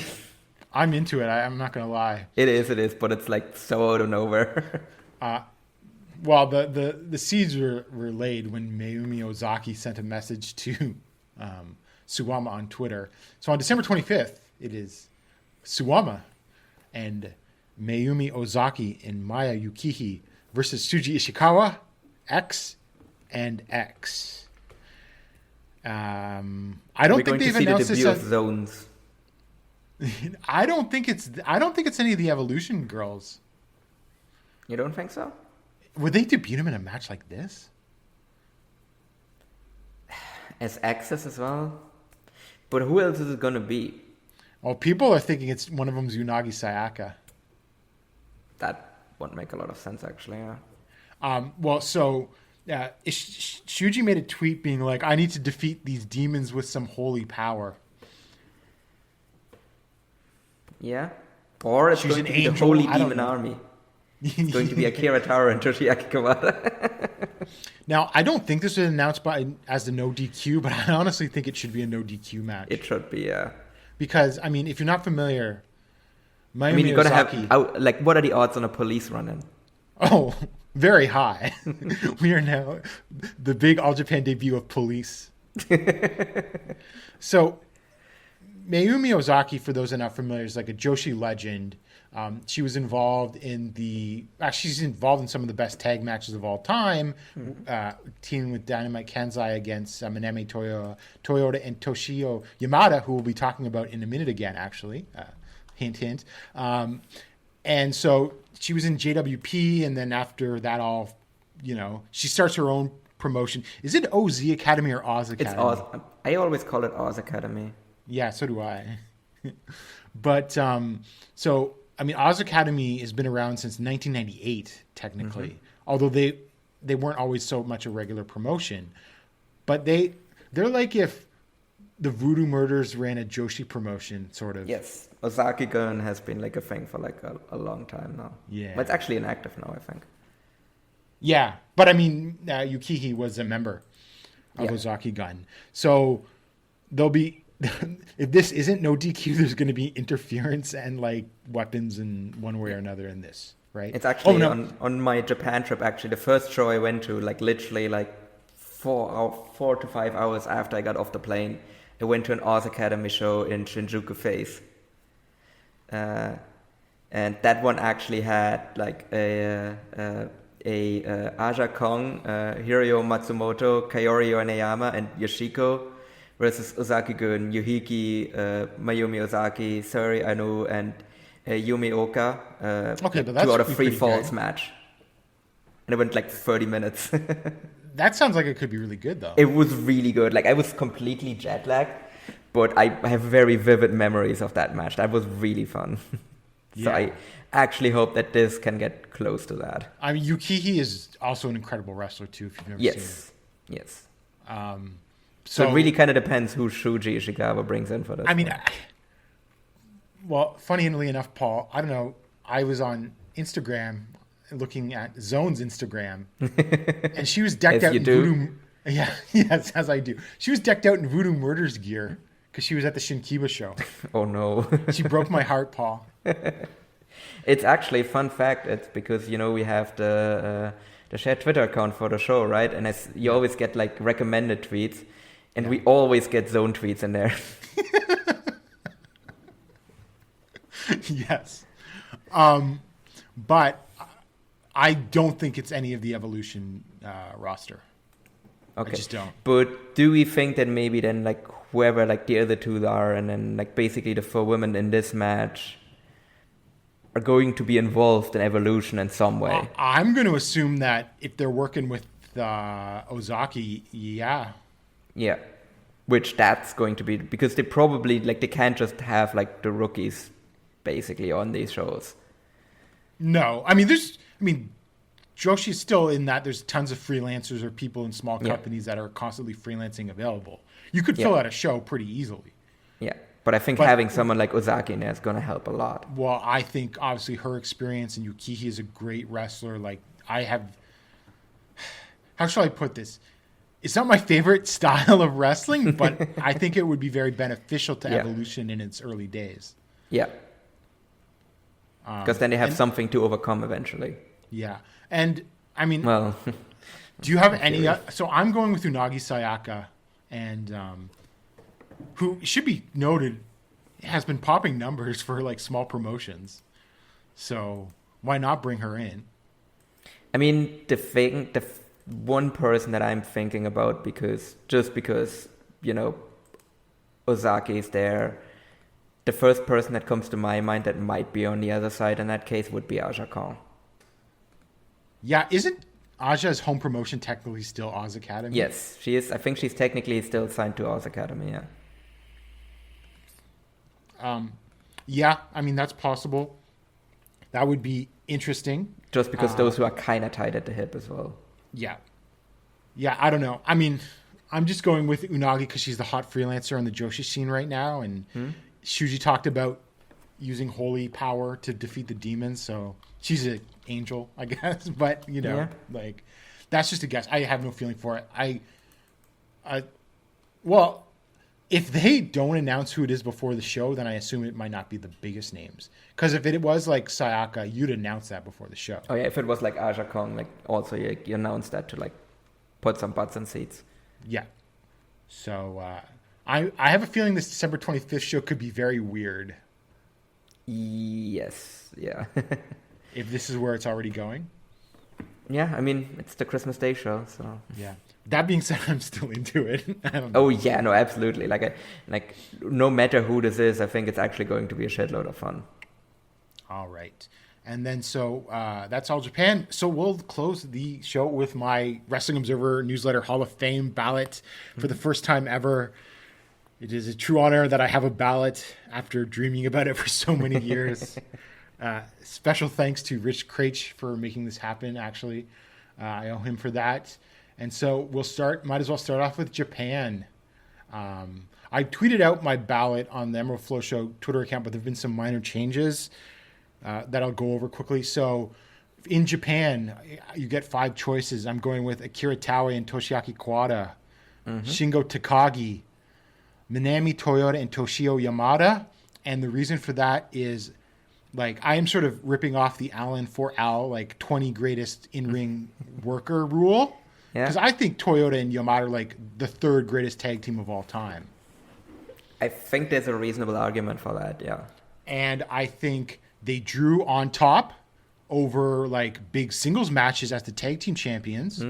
And their singles matches, which they did while they were still a team, also drew. So I think that's a feather in their cap.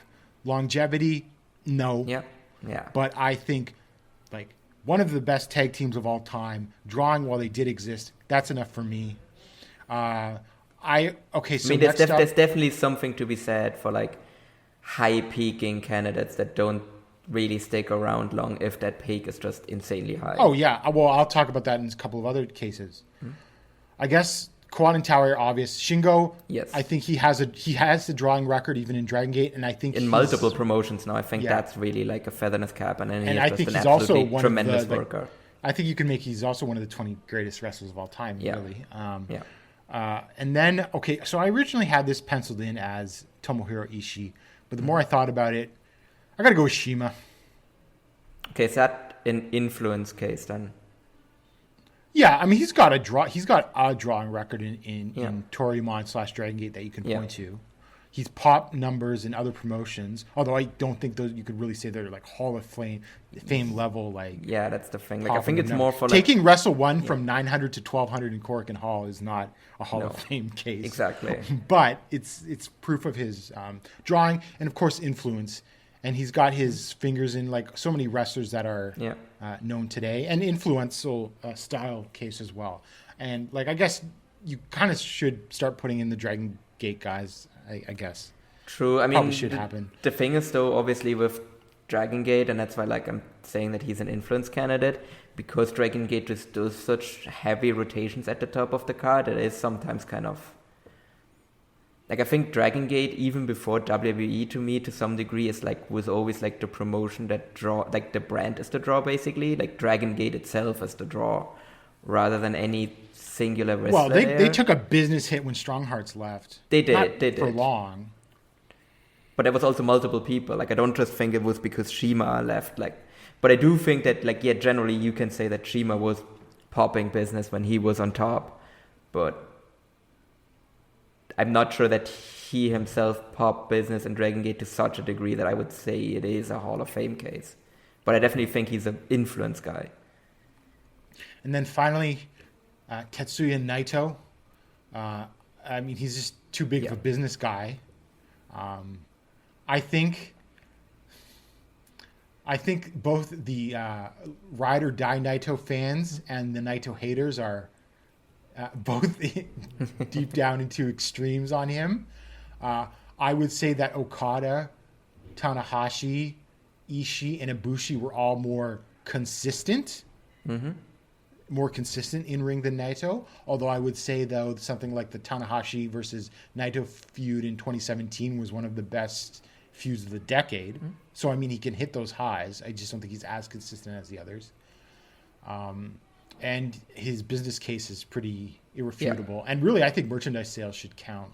Yeah, I think also in general, like in terms of drawing as well, like no, he's not as good of a draw as like Okada is. But I think he's still a pretty good draw. Like in an alternate scenario where like, I don't know, Okada never like leaves Toryumon or whatever, or like just doesn't become a wrestler. I don't think New Japan hits the highs it has hit now.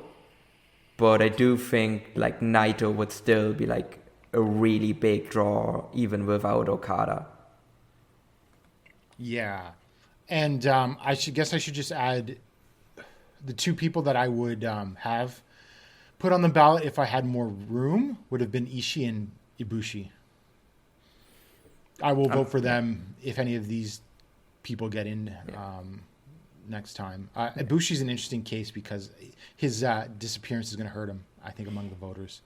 I think Ibushi has a better chance in like 5-10 years. I think once people have kind of like forgotten all of the recent stuff, because like there is definitely a case to be made there, just based on him just massively spiking business in DDT and also drawing pretty well in New Japan. And with Ishii, I was really, I had him on my ballot until yesterday actually, and I just think Shima, Takagi, and Naito are more deserving at this point if I only have limited votes. And because Ishii, I love him, but he is purely a one category guy. He's purely in ring. Can't really make any argument for any of the other categories. But I do think he is good enough that you can actually make a valid case for him just based off of in ring.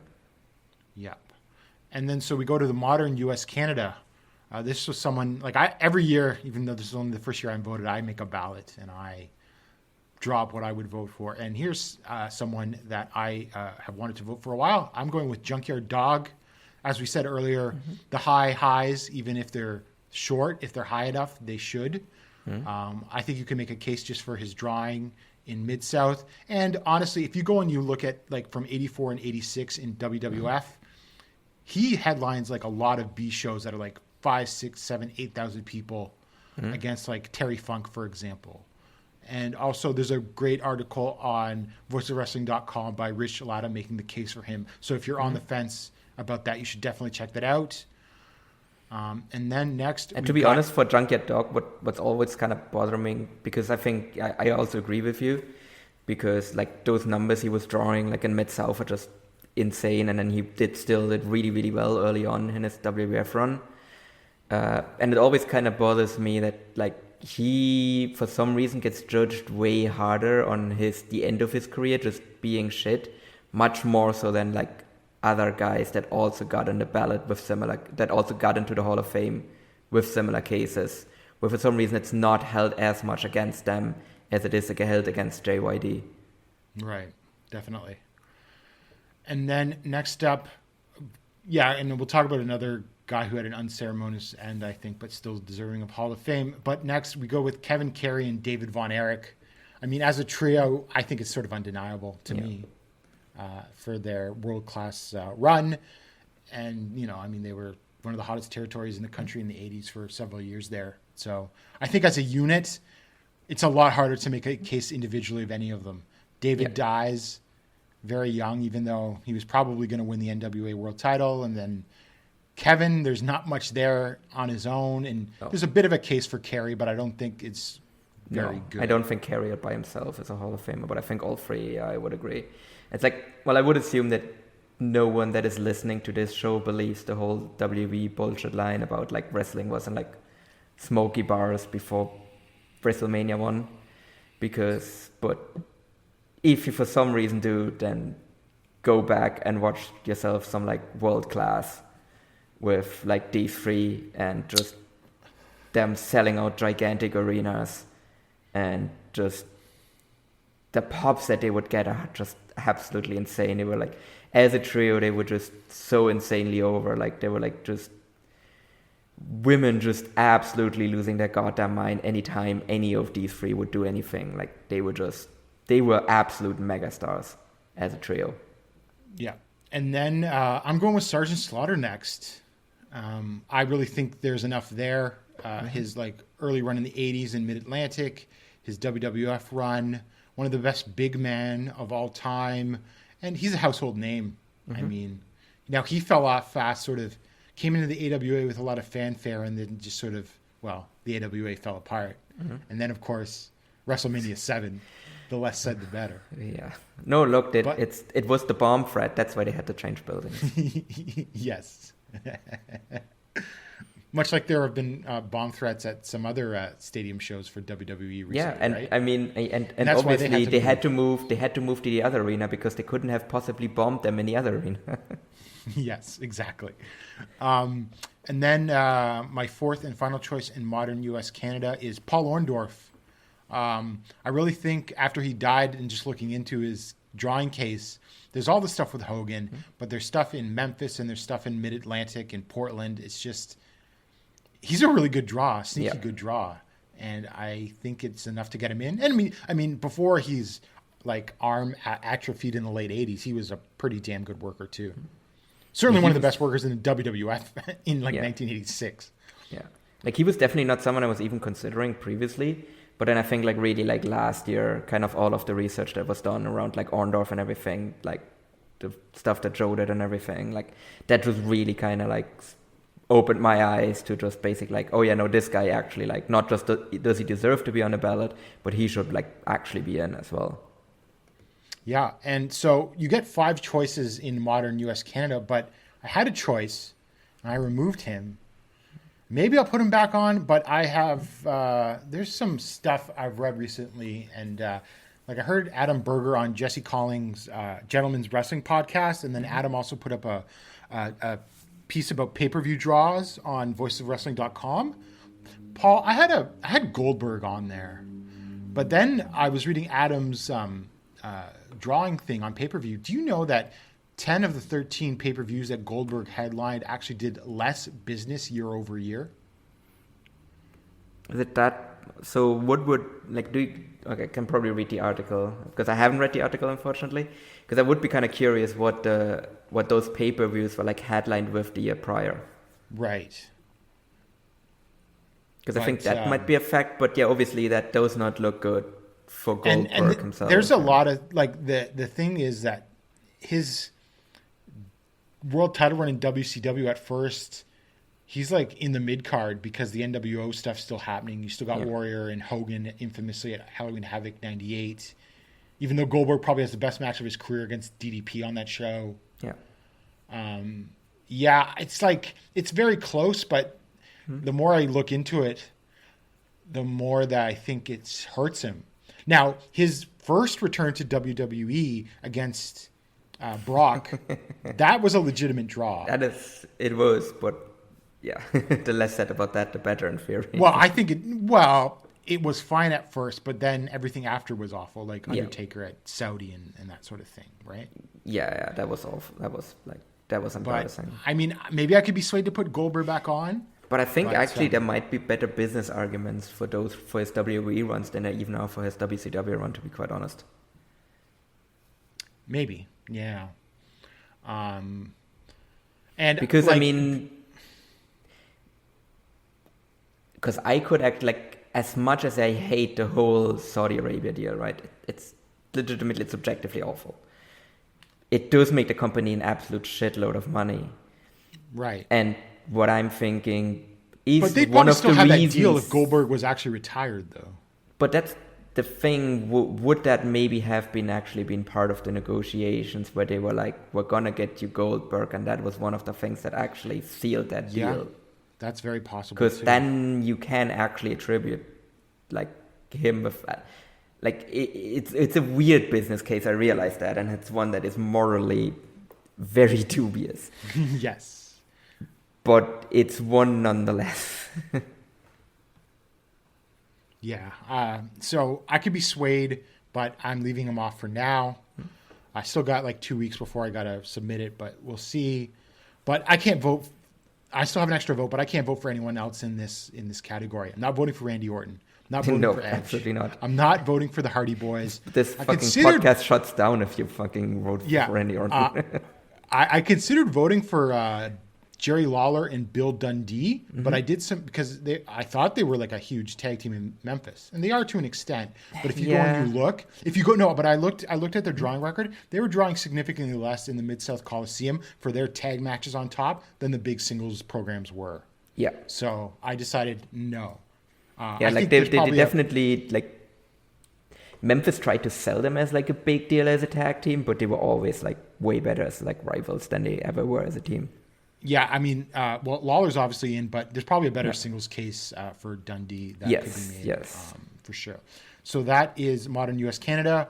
And then historical, June, you get 8 because like Dave just threw on a billion people this year. It's the biggest ballot ever, so you get 8 historical votes.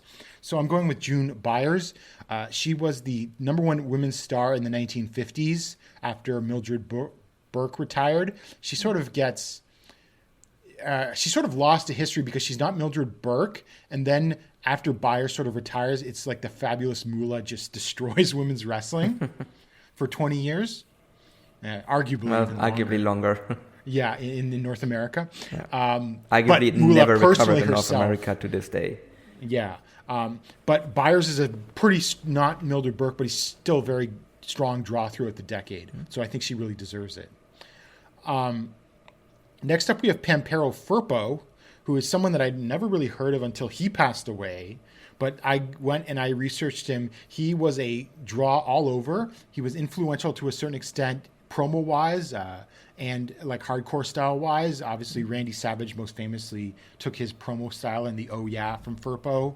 He was also like a decent draw in multiple territories. He was the number 3 guy in Detroit, behind the Sheik and Bobo Brazil, headlined all over the place.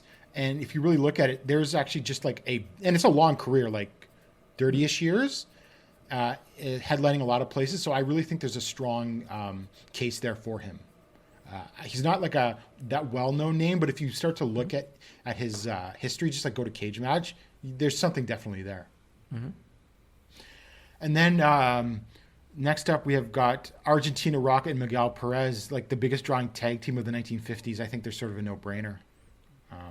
I would like. Are they actually in individually? They should be in individually. Rocket is. Rocket. Perez, there's not much for Perez.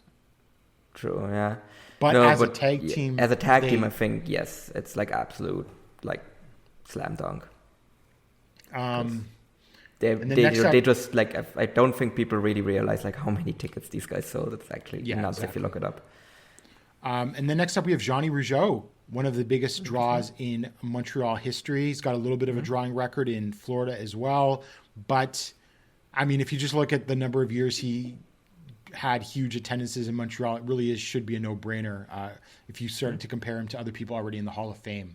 Like there's an article up on the Observer website that's free by Pat Laprade, who's sort of like the foremost wrestling journalist in Quebec, and it just lays out like all of his huge drawing accomplishments in Montreal and Quebec.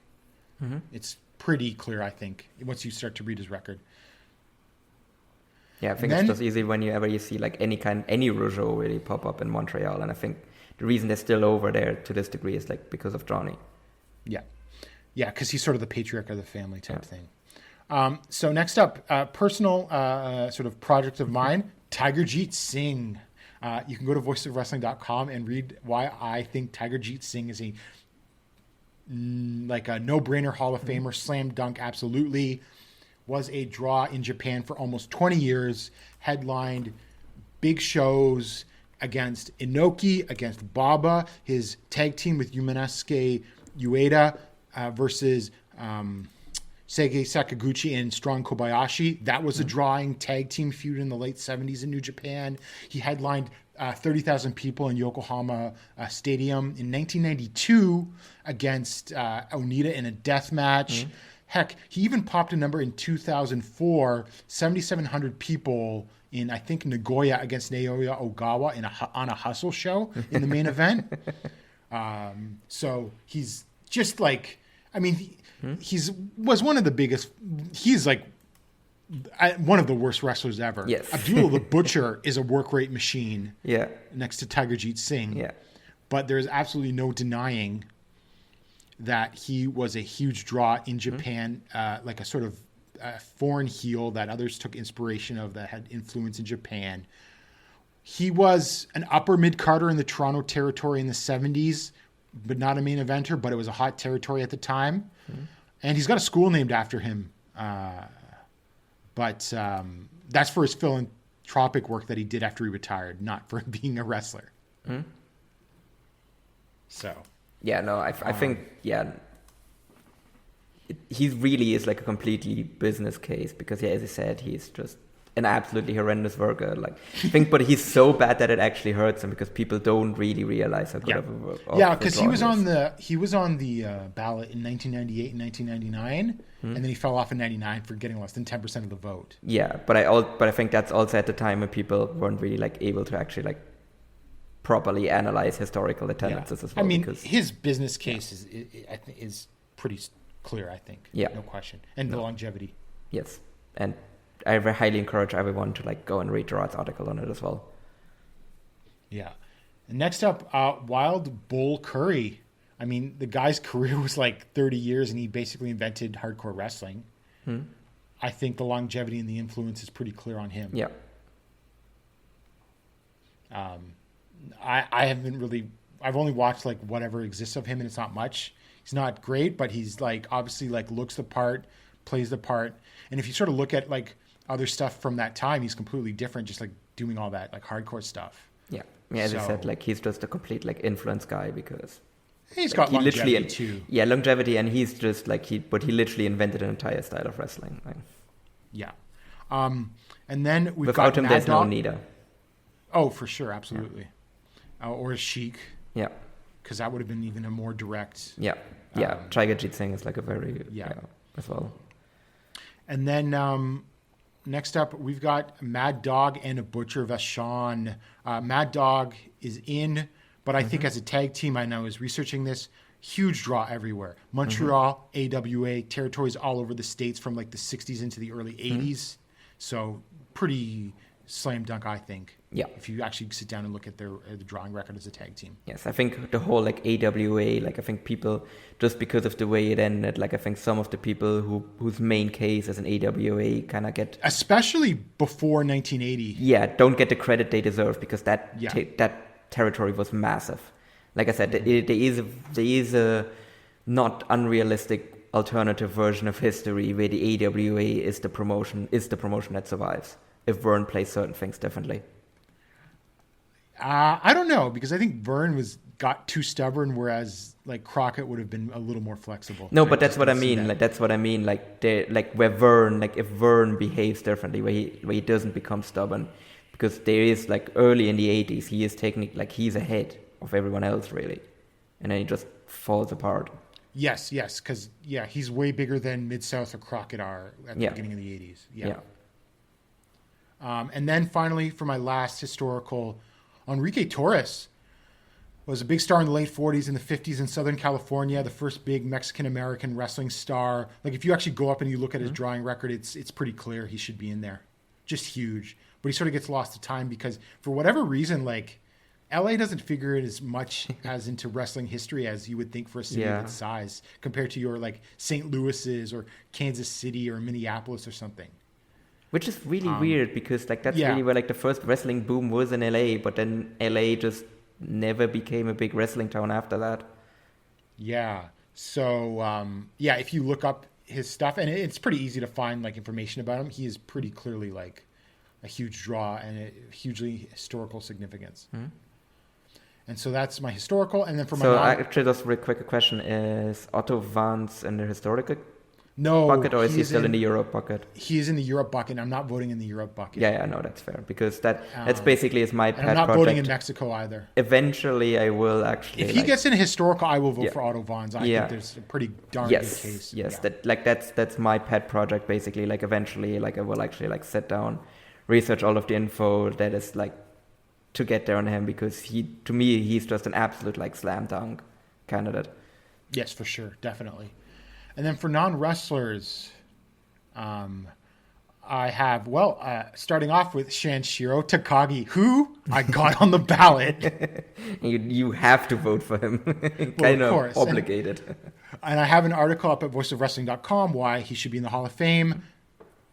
I mean, arguably, you got him on the ballot and he got you a ballot, more or less. Yes. And, I mean, 25 DDT is celebrating their 25th anniversary this year. Nobody has done what Shanshiro Takagi has. He is not like a wrestler that was a mid-carder in All Japan in the 80s that started his own promotion like many of them did, like your giant, great Kojikas and guys like that. Onita technically as well. Onita was like Onita, right. So a lot of those like indies, like third string promotion guys still started in the big promotions, but Takagi starts in Pro Wrestling Crusaders, which was a small indie created by the Takano brothers after SWS folded. He leaves that, right? So this is like indie guy with no profile. He starts DDT with other wrestlers like Nosawa and Mikami and them. And then he builds it up into what it is over 25 years. He's drawn, at a time when wrestling was down, crowds in the large four figures, hitting a little over 10,000 on a couple of occasions. I think that's significant for what he started with. I think he's been a very creative promoter. That's not obviously going to rub everyone the right way. I'm not making a style case for him. I don't love everything in DDT, but I just think what he's done is unprecedented in Japanese wrestling or wrestling in general. He's got the longevity. He's got the influence. I mean, Tokyo Joshi Pro is now technically the second biggest Joshi promotion in Japan. Yeah. And I think it continues to grow. He's got a bunch of sub-brands that have survived, like Ganbare. And he's, in my opinion now, with the Cyberfight purchase or Cyber Agent purchase of these companies, I think he's the second most powerful man in Japanese wrestling after Takaki Kadani at Bushi Road. And I also think like his whole case, like it's impressive just on its own merit, but I think it becomes even more impressive when you actually take like the cultural like circumstances into consideration as well. Because obviously everywhere, like kind of business, like having connections and everything, and like where you went to school and everything is important. And it's the same kind of for like wrestling, but like even more so for like Japanese wrestling, where, as you said, like most indie promotions were started by like guys that were like at one of the big two promotions previously. And that means they still have like connections there, and there's like guys they can get in, or like they still have like people they can call at the arenas to like get bookings and all of that. And Senshiro Takagi had none of that. He had no connections. He knew no one, and he founds this like comedy promotion, and he just makes it into like a massive success. He's very much the definition of like a self-made man. Like he's probably like the most self-made man in Japanese history, in like Japanese wrestling history. Because I'm struggling to think, like, because he just had like, until the Cyber Agent purchase, he just had no institutional like support from anyone. Like it was just all him, more or less. Well, and it was announced today that DDT has signed a promotional deal with Sun Music to develop entertainment projects for their wrestlers. Yeah. Right. This guy's a wheeler and dealer. Yeah. And he's faced a bit of like resistance because a lot of old school fans of Japan think he's just running a parody promotion of wrestling. I mean, like that is absolutely a real sentiment. Yes, no, that's why he gets like no credit really. Like if you listen to like, that's why like probably if you do like a ranking of like how often a promotion gets like the cover of like Weekly Pro Wrestling, DDT probably doesn't get it nearly enough. Just so based on how do you big remember? It is. Do you remember when Danshuko Dino's ass was on the cover of Weekly Pro? Yes, I do. That set off a bit of a controversy among older fans in Japan. I mean, I kind of get it. It's still like still like a magazine you put out. But that's the kind of the sentiment that exists, right? But he has broken through all of that, right? Yeah. So. And DDT is more than that as well. Like obviously, yes, the main thing that everyone thinks about for DDT is comedy, and it is for good reason. But it is just so much more. Like it's a promotion with such big variety, and it's managed to keep that over like such a long period as well, which is also impressive. Because it's so easy for promotion to just default to like, we're just going to do this style now because our fans like it, whereas they've always wanted to keep that variety show aspect of it. Yeah, and you could say he was like helped make Ibushi and Takeshita and gave WWE developmental territory flunky Kenny Omega a huge chance as well. Yeah, no, like they've always excelled in like building new guys, and they also like they've never really had that problem as well where like they've had issues getting the new generation over. Like I think they've always been really good at that. Yep, definitely. Then next up, we have Bobby Bruns. I mean, it's simple, straight to the point. The man was on the first professional wrestling tour of Japan in like 1950 or 1951, and he trained Ricky Dozan. Yeah. Historical significance, case over. Like, I'm sorry. No question about it. You essentially more or less create Japanese wrestling, like, or you at least help a lot in doing it. Yeah. Next up, we've got Morris Siegel, was the promoter of Texas from the 1930s to the late 1960s, and basically trained Paul Bosch on how to run the territory. That longevity and the importance of Houston, I think, makes him a Hall of Famer. Yeah. And next up, I'm curious went about with this it. one. Tony Schiavone. I think his AEW run should put him in the Hall of Fame, right? Like, he was an incredible commentator from 1986 to like 98. Obviously, the last couple of years of WCW was because when I obviously started first getting into wrestling, he was a joke. Yeah, like, on Nitro in like 99, 2000. But, or that tremendous TNA run. Oh, yeah.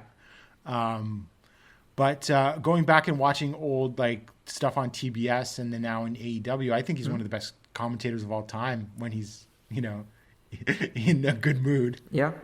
Like, I think actually his like WF run actually is pretty good as well. Yeah, because he was there at 89? Yeah. Or 90 or something? Yeah. He's only there for like a year. Him and Jesse are actually a pretty good team. Well, yeah, I mean, they were together in WCW 2 in 93 and 94, but Jesse got out of there when Hogan came. Yeah, I wonder why.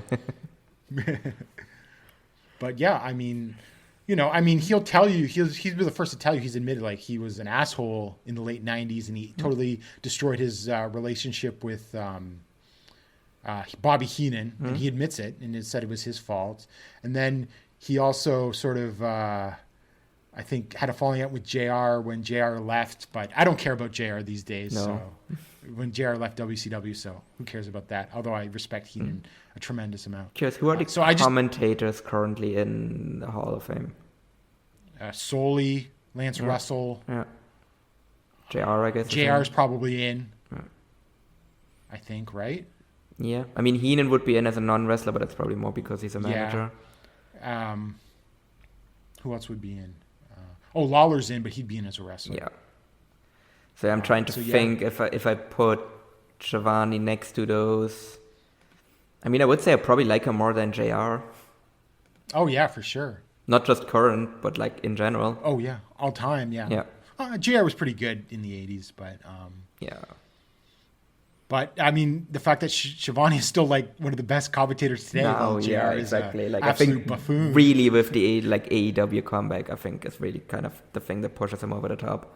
I suppose if I had to pull one out, it would be Schiavone, because there is someone I'm thinking of that probably might get some hate from other people, but I'll explain myself at the end here.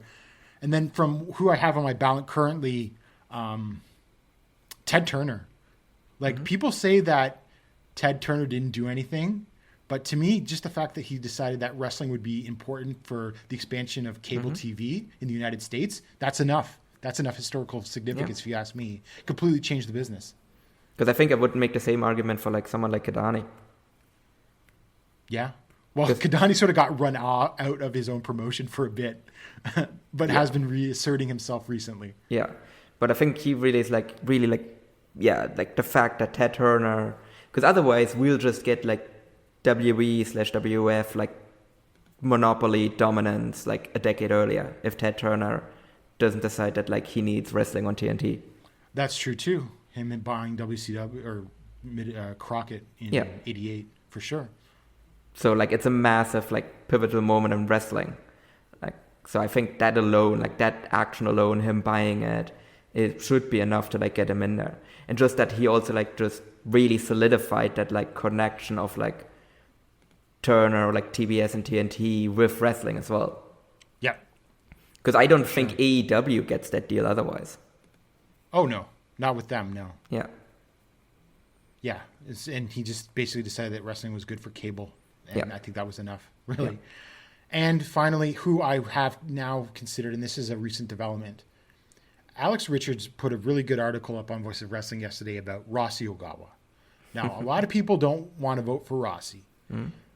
they think there's not enough there, and Stardom hasn't quite proven itself. Although I think if it does become the second biggest promotion in Japan and goes on an extended run, he deserves it in. But Alex highlights that Rossi might have had more of a hand in All Japan Women during the Crush Gals era and in the early 90s than is sort of realized, because I've heard all sorts of stories. I've heard Rossi was basically the chauffeur for the Crush Gals, driving them to the public appearances. But there seems to be information that Alex has gotten out there that, no, he sort of helped craft the whole brand image of the Crush Gals. And that he wasn't... Now, I'd always heard that he had a hand in booking of the interpromotional stuff in All Japan Women in the early 90s, but from the sounds of it, also possibly that Rossi was basically running the wrestling operations while the Matsunaga brothers were just the funders and the owners of the company. So if that's all true, I think that's a makes him a Hall of Famer. Now, what I want to know though, I need to get a little more confirmation on this information about just what exactly Rossi Ogawa did in All Japan Women during this time. Yeah. I agree, because right now I don't think it's a safe enough case. And if that information turns out to be true, and if Stardom actually takes off properly, I think he's a no doubt Hall of Famer in that case. I think the All Japan Women stuff is enough to get him in now, but I would vote for him based off of Stardom in a few years. Yeah, I guess is my position on Rossi Ogawa. No, that's that's my ballot. But as of right now, he's not on it. But I really think that some people are not giving Ross. Well, once we determine what Rossi actually was doing, then I think he's got more of a case than some people think. No, if he's actually really pivotal for that All Japan Women's success, then that is an actual Hall of Fame thing.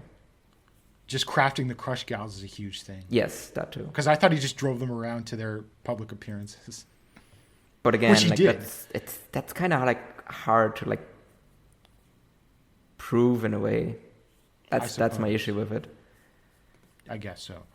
Anyway, so that's my ballot. Paul, before we get out of here, do you have any final thoughts? Not that much right now. We're actually kind of entering a bit of a quieter period, I would say. I mean, we have that big Noah Kirkenhall show, but I think until the Real World Tag League kicks off, it's going to be a bit quieter. Yeah, so that's a perfect segue to give us to be back in 2 weeks, because then we'll have the Noah shows and the beginning of the Real World Tag League. And maybe we'll find out who the X's are against Suwama, Ozaki, and Yukihi. I actually kind of low-key wanted to not be announced. I actually just want to get the pop when they come out, whoever it actually is. Yeah. But I don't always trust... I don't know if I trust All Japan to deliver on big X's that will blow your mind, though. Yeah. So you're telling me it's not going to be the Holy Demon Army? Probably not. I don't think so. Damn it. Unfortunately. Anyway, for Paul Vosh, I'm Gerard DeTroyo, and we'll see you in 2 weeks.